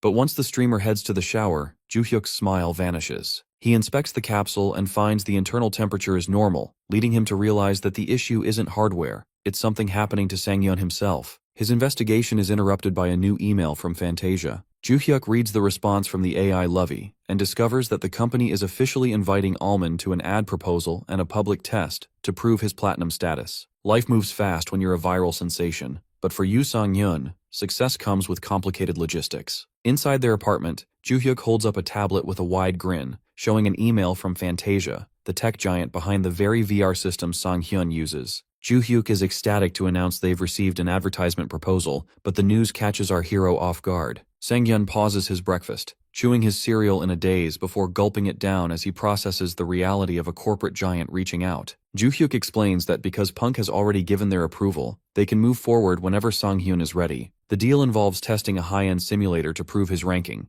but our protagonist's expression darkens as he looks at the tablet. The ad requires a medical exam, and he quickly realizes this means the public will discover the truth about his permanent hand injury. Our boy clenches his fist on the table, feeling the weight of his secret. While he previously trusted the Punk director with this information, he is horrified by the prospect of it being broadcast to a mass audience. He sharply rejects Joo-hyuk's suggestion to simply ask the crew for privacy, admitting he cannot trust a production team to handle his trauma with care. The disagreement quickly turns into a shouting match. Joo-hyuk, frustrated and stressed, reminds Sang-hyun that his health is visibly failing every time he exits the capsule. He argues that Fantasia's renowned medical team is the perfect chance for a checkup, but our protagonist stubbornly insists he'll just go to a regular hospital. The tension peaks when Joo-hyuk asks if this hesitation is actually just a fear of his former corporate colleagues finding out about his condition. Sang-hyun slams the table with a loud crash, his gaze turning fierce and dark as he tells Joo-hyuk to watch his mouth. Stung by the conflict, Joo-hyuk storms out of the apartment, leaving a frustrated Sang-hyun alone to clench his trembling right hand in silence. To cool off,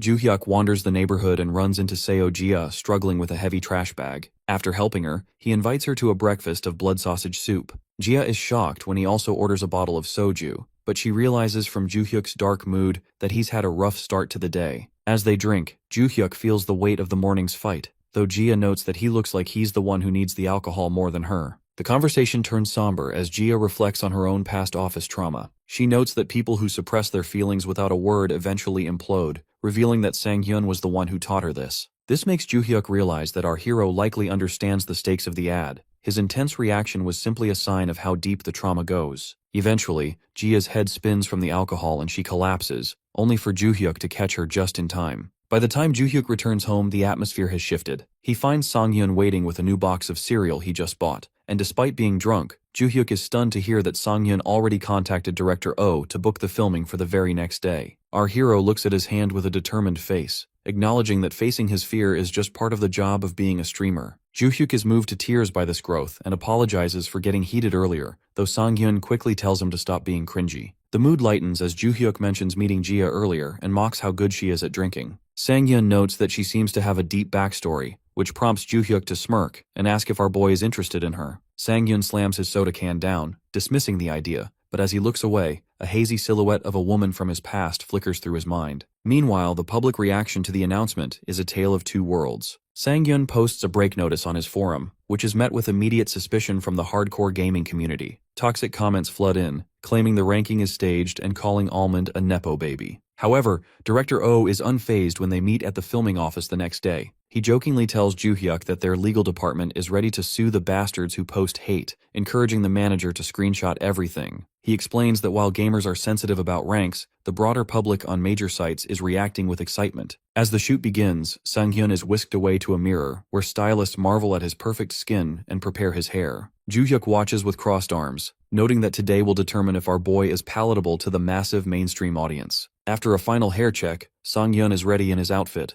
looking sharp enough for an awards ceremony. He stares at his reflection with wide eyes, finally about to step onto the stage. A bright spotlight shines on the dissolution analyzer holographic screen, signaling that Almond is officially ready for the test that could change everything. The scene transitions to the studio interior, where the host, Yoo Hyeon, invites him to sit opposite her. During the final 30 seconds before going live, she leans in to remind him to stick to the rehearsal. Our hero looks at his cue card and realizes the show consists of a simple interview and a physical test to check for capsule abnormalities. After a nervous gulp from our protagonist, the clapperboard snaps shut to mark the start of the first take. Haeyeon begins the broadcast with high energy, framed by sparkles and flowers as she introduces the show's long history of breaking down famous guests through analysis. Because the program's content isn't fun unless the guest is famous, the live chat immediately begins to buzz. Viewers are shocked to see a small-time streamer like Almond on such a big show, questioning if he is actually famous enough to be there. Haeyeon ignores the noise and continues her introduction until a staff member in the wings holds up a cue card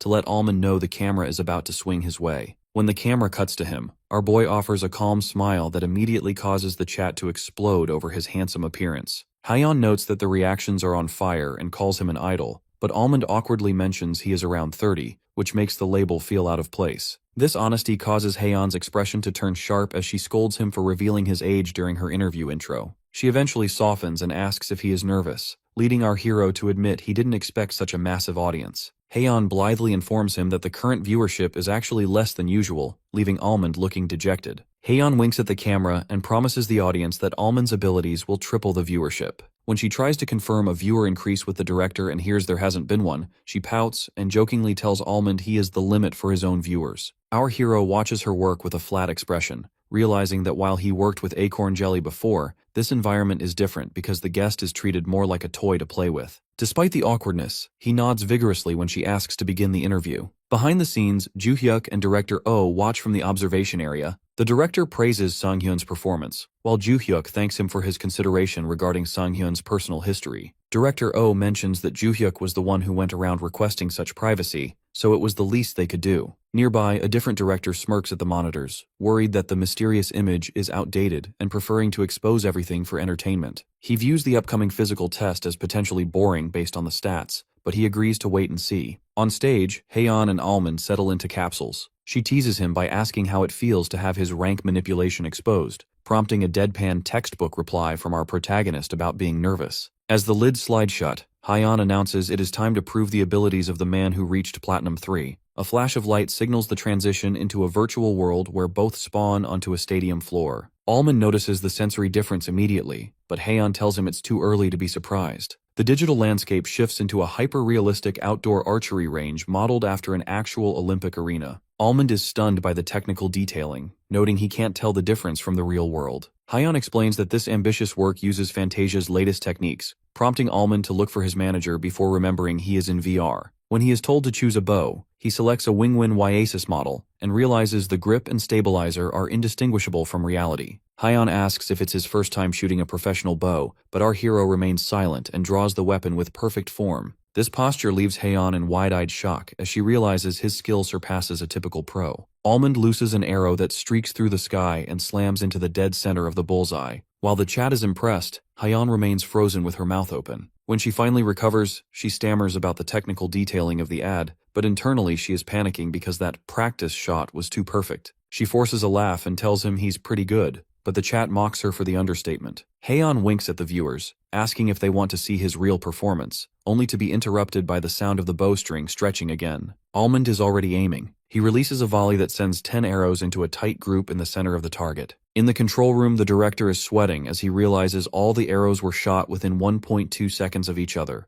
a feat that would challenge a gold medalist. The director questions how a mere streamer can have such abilities, while the chat demands an explanation for the lack of configurations or cheats. Almond looks at the target and asks if he should keep shooting, but a panicked Heian ends the bow test early, claiming there's no point anymore since it finished so fast. She giggles nervously and quickly moves to transition the broadcast to the next stage. The live broadcast takes a chaotic turn as the studio transition glitches, sending the viewer chat into a frenzy of mockery and disbelief. Many users label the stream a failure, while others suspect Almond's perfection in the previous test is a sign that he is a hidden professional. Behind the scenes, the marketing staff is in a state of visible distress. The hyper-realism ad strategy was designed to make even a skilled gamer fumble, so Almond's flawless performance has completely backfired on the brand's messaging. While Director Oh laughs at the marketer's frustration, Joo-hyuk watches the situation unfold with a satisfied smirk. He notes that the community forums are already erupting with debate. Some users accuse Fantasia of misleading marketing, while others are convinced our hero is a god among archers who simply bypass the system's difficulty. Joo-hyuk realizes that negative or positive, the attention is focused squarely on Sang-hyun. He understands that being too good is a much better problem to have than being boring, and he prepares to lean into the hype.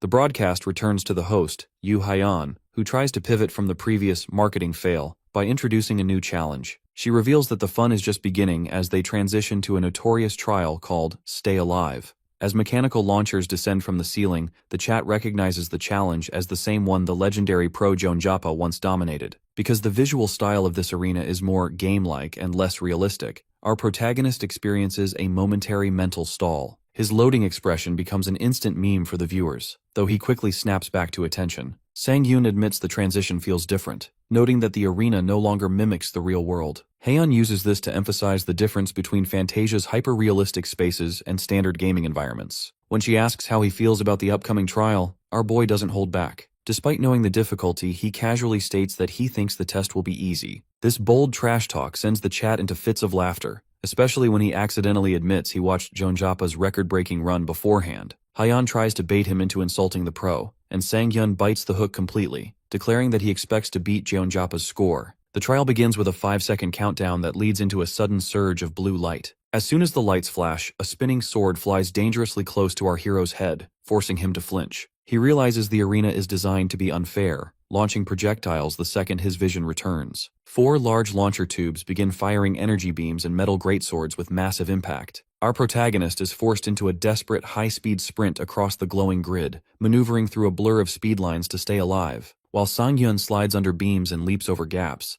Heian watches from her high-angle observation deck, praising his resilience. She reveals Jonjapa's legendary record of 30 minutes and 39 seconds, mocking the idea that our boy can even get close. However, the difficulty spikes as she triggers Phase 2 with a sharp click of a red button. Blue lightning strikes the floor, and the tiles beneath Sang-hyun begin to collapse into a void. The chat watches in terror as the floor disappears, but our hero finds a rhythm. He notices that the tiles vibrate with a slight tremor before they fall, allowing him to dodge by reading the arena's physical cues. This analytical approach shocks Heian, who confirms that the formation is random and could not have been memorized. Sang-hyun continues to survive with a calm, determined face, jumping between crumbling platforms like a protagonist on a falling bridge. After 15 minutes, he reaches the top 1.2% of all users, but the weapons become increasingly brutal as massive circular saws and spiked iron ball enter the fray. Meanwhile, in the control room, 2 researchers monitor Sang-hyun's data with growing concern. They notice his concentration levels are reaching the same impossible heights as Jonjapa's. The senior researcher notes that this level of full dive potential usually requires years of image training. Because Sang-hyun is in his 30s, they find it hard to believe he could have such high scores unless he has been training his mind for over a decade. This creates a logical paradox, as the technology hasn't even existed that long. They are left wondering why a young archer would have spent years practicing such intense mental focus before virtual reality was even invented. Back in the simulation, the final escalation arrives. Heian announces the start of Phase 3, and the stadium is consumed by violent vertical rays of light. Blinding blue electrical discharges fill the room as jagged lightning strikes the center of the grid. Our protagonist stands in the dark void, his eyes wide as they reflect the surging power. He realizes that Phase 1 was about projectiles, and Phase 2 was about the floor, but Phase 3 is something entirely more lethal. As the lightning rains down, Almond lets out a gasp of panic, realizing he is now facing a storm of pure electricity. Our boy barely has time to process the danger before he pivots, shoes squeaking against the tiles as he narrowly avoids a bright flash of electricity. Agile enough to dodge the strikes, our hero lands in a low crouch. This display of reflexes sends the stream chat into a total frenzy. Viewers are baffled by how anyone could dodge lightning, with some jokingly asking if our protagonist is a regressor from a fantasy novel. Instead of being paralyzed by the chaos, our hero remains remarkably observant. He realizes subtle cues exist in the environment, noting a slight static in the air and a faint vibration in the tiles before the lightning strikes. Reading these signs, he continues to check his chat and interact with his audience even while sprinting across the lethal grid. This level of multitasking leaves the viewers in awe, as he is the first streamer to maintain a conversation during the legendary Stay Alive trial. As he looks upward, a high-pitched sound alerts him to the ceiling tubes vibrating. Our protagonist realizes that Fantasia's high-end equipment provides telegraphs for every attack, making the incoming rain of swords manageable for someone with his level of focus. However, the arena punishes overconfidence. As Almond looks toward the floor, a hidden spring triggers with a sharp click, launching our boy high into the air. This sudden displacement leaves the audience howling with laughter, but the humor quickly turns to tension. The host, Yu Heian, notes that our guy is now trapped in midair where he cannot move freely. At the 18-minute mark, the game escalates the difficulty by launching a flurry of swords directly at his falling body. To the shock of everyone watching, the archer begins contorting his frame in midair, executing a high-speed aerial twist that allows the blades to whistle past him harmlessly.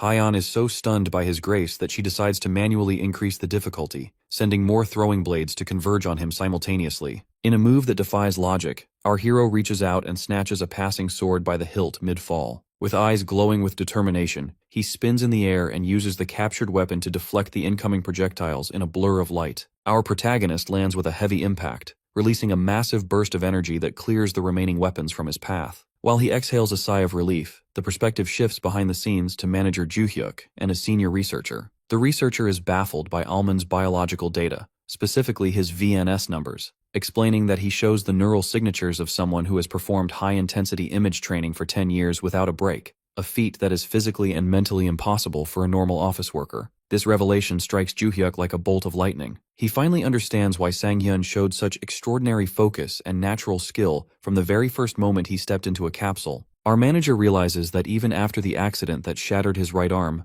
Sang-hyun never gave up on his dream. For 10 years within the dark tunnel of his own despair, our hero was practicing archery in his mind every single day. In his dreams, he was still the champion, and that decade of mental obsession has transformed him into the genius the world is seeing now. Ju-hyuk's eyes fill with tears of empathy as he realizes that the almond on screen is the result of a gem that refused to stop shining in the darkness. As the clock surpasses 30 minutes, our boy is officially on the verge of breaking Jonjapa's world record. The crowd is in a state of absolute disbelief, wondering how a newbie could possibly surpass a legendary pro. However, the triumph is overshadowed by a critical emergency in the control room. The junior researcher discovers that Almond's synchronization levels have reached a terrifying 97%. Using a new prototype capsule without safety limits, the system isn't ejecting him. The senior researcher pales, realizing that reaching 85% is dangerous, but 97% is life-threatening. She sprints toward the arena to stop the test immediately, fearing that if the connection isn't severed, our hero might fully synchronize with his virtual avatar and lose his connection to reality forever. In the high-intensity virtual arena of the Stay Alive test,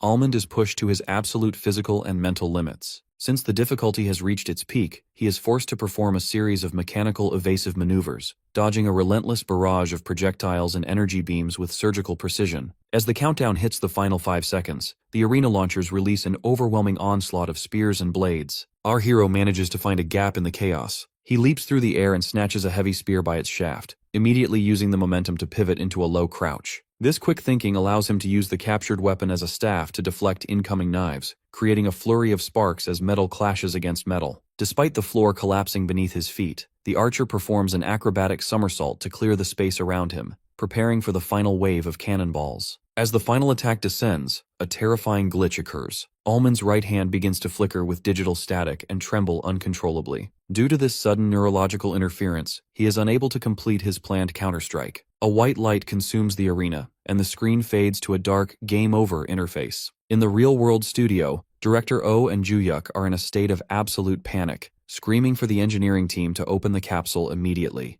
A female researcher from the engineering team rushes in to check on our boy's condition, but the staff is distracted by the data on the monitors. A technician, staring in disbelief, reveals that the final record is a perfect tie with the legendary pro, Jonjapa. The director, refusing to believe it, demands a closer look at the decimal places. Even at the 12th decimal place, the scores are an identical match down to the last digit, an outcome that leaves the director completely baffled. When the capsule finally hisses open, Almond is found slumped over the side, drenched in sweat and panting. As he is rushed to the medical bay, he experiences a hazy moment of confusion, briefly mistaking the show host, Hyeon, for a woman from his past named Soyeon. Once he is stabilized in a private room, the medical specialist, Dr. Song Hana, reviews his charts. While Joo-hyuk is relieved that there are no immediate physical abnormalities, the doctor asks to speak with Song-yoon in private to discuss a much more serious underlying issue. Inside the consultation office, Song Hana reveals the truth that our hero has long suspected. The persistent issue with his right hand isn't physical, it's neurological. Since the capsule interfaces directly with the brain, other areas of Sang-hyun's mind have been working overtime to move his hand for him in virtual reality. This explains why he experiences extreme exhaustion. His brain is suffering from a massive neural overload because his healthy neurons are performing the tasks of the damaged ones. Song Hana warns him that while he is fine for now, long-term use of the capsule could lead to unpredictable consequences. This leaves our protagonist in a difficult position, as he has already promised his fans he would reach the diamond rank. Seeing his resolve, the doctor offers a unique proposal. She will treat him for free if he allows her to collect data on his unique brain activity for her research, as she has never seen this phenomenon before. Realizing he needs expert help to continue his career, Sang-hyun quickly agrees. As he leaves the office, the weight of the medical warning is momentarily eclipsed by his competitive spirit. He finds Joo-hyuk waiting anxiously, but instead of discussing his health, our boy is dejected because he failed to beat Jonjapa's record by a fraction of a second. This leads to a comedic shouting match between the two, with Joo-hyuk furious that Sang-hyun is prioritizing a score over his own life. Their bickering is interrupted by a nervous staff member who reveals a shocking fact. The stream is still ongoing, and Almond is needed back on stage immediately. Almond looks completely bewildered, but Joo-hyuk places a reassuring hand on his shoulder and confirms the broadcast is still ongoing. Our protagonist wonders if anyone is still watching after his hour-long absence, but Joo-hyuk leads him back with a confident smile, hinting that the audience size is significant. Walking toward the closed double doors of the stage, Almond's mind races. He recalls the doctor mentioning a perfect tie with the legend Jeonjapa. Stepping into the bright studio lights, a banner reveals a shocking truth. He has officially surpassed a VNS score of 300 for the first time in history. Our boy stands frozen in the spotlight, trying to process breaking a world record. While Joo-hyuk smirks from the sidelines, enjoying his friend's visible shock, Almond leans over and asks a simple question about what VNS is. Joo-hyuk reacts with total disbelief, baffled that a world-class player doesn't know a concept basic to most gamers. Our hero simply shakes his head, admitting his ignorance, which forces Joo-hyuk to realize that his guy really is a blank slate. Because the show must go on, Joo-hyuk pushes him toward the stage, jokingly telling him that the host will explain everything. As they approach the stage, Almond questions why Joo-hyuk calls the host Nuna when she looks younger than them, leading to a frantic, red-faced excuse from the manager. The host, Yoo Hae-on, spots them and enthusiastically announces Almond's return to the long-waiting audience. Our hero looks utterly confused as he is ushered into his seat, while the live chat explodes with excitement, eager to see the man who just shook the gaming hierarchy. Hyeon tries to maintain her high energy, asking how he feels after his collapse, but Almond's flat, tired response makes the viewers laugh. They realize he has no idea how to match her idol-like intensity. When she officially congratulates him on the world record VNS score, confetti falls, but our hero interrupts the celebration with his recurring question about VNS. Haeon freezes in total shock, her professional persona momentarily breaking as she realizes he truly doesn't know. The chat erupts, convinced this must be a scripted comedy bit. Hyeon reflects on the fact that Almond has only been streaming for 3 weeks, making it even more terrifying that he broke a legendary record without knowing the metrics. To clear the air, she uses a digital graphic to explain that VNS is essentially a measure of a player's virtual reality IQ, or APM. She reveals that while Jonjapa held the previous record, Almond's performance just shattered it. Instead of being thrilled, our protagonist remains meticulous. He questions if the record is official, noting that Fantasia's machines and ambiguous standards might make it an unofficial first place. This cold logic leaves Haeon laughing nervously. When she asks how he feels about beating a legend, Almond looks solemn and admits it is a shame. The studio is stunned by this response. Almond explains that an unofficial record is meaningless to him, comparing it to a mother simply thinking her son is number one. While the director and Joo-hyuk laugh at his perfectionism from the control room, our boy clarifies that his real sadness comes from the game itself. Because the match ended in a tie, he feels he failed to actually win when the victory was right in front of him. Hyeon watches him with intrigued eyes, noticing that he doesn't seem happy, he seems angry. She realizes that while many streamers have attempted this challenge, she has never seen anyone this intensely competitive. Touched by his sincerity, she offers her personal opinion. She believes Almond will eventually become a greater player than Jeonjapa. The chat goes wild over this bait question, but Almond looks directly into the camera with a confident smile and agrees that he will. This bold statement sends the viewers into a frenzy. To wrap up the interview, Haeon asks if he'll return to the show, but Almond flatly declines to talk about the VNS record anymore. He compares people obsessing over VNS scores after a tie to soccer fans who brag about ball possession even though their team lost the match. Hyeon laughs and quickly closes the show, thanking the subscribers as the director and Joo-hyuk share a final laugh at the monitor. The scene fades into a starry sky as the forums begin to teem with debate over Almond's final blunt comparison, proving that the archer has truly arrived on the world stage. Following the massive success of the recent broadcast, Joo-hyuk sits at his laptop watching a recording of the Dissolution Analyzer interview. On screen, the virtual version of himself remains stoic, claiming the tie with the world's #1 was a shame and comparing the situation to soccer fans who brag about ball possession even when their team loses. Joo-hyuk clutches a blue can of beer and laughs hysterically as he mocks his friend for having such a sharp tongue. He calls the lines absolute gems, forcing our protagonist to lie flat on the sofa in a state of deep embarrassment. With his face turning bright red, Sang-hyun clutches his phone to his chest and begs his friend to shut up. As he thinks, the gravity of his own bold interview comments begins to weigh on him. He panics internally, wondering how a newbie like him had the audacity to get angry over a tie with Jeonjapa, screaming in distress, wishing he could literally grab his own words and pull them back into his mouth. Eventually, Sang-hyun rubs his forehead and admits he got carried away by the heat of the moment. He realizes that when he heard the phrase world record, his instincts unknowingly switched back to the archery genius persona of his youth,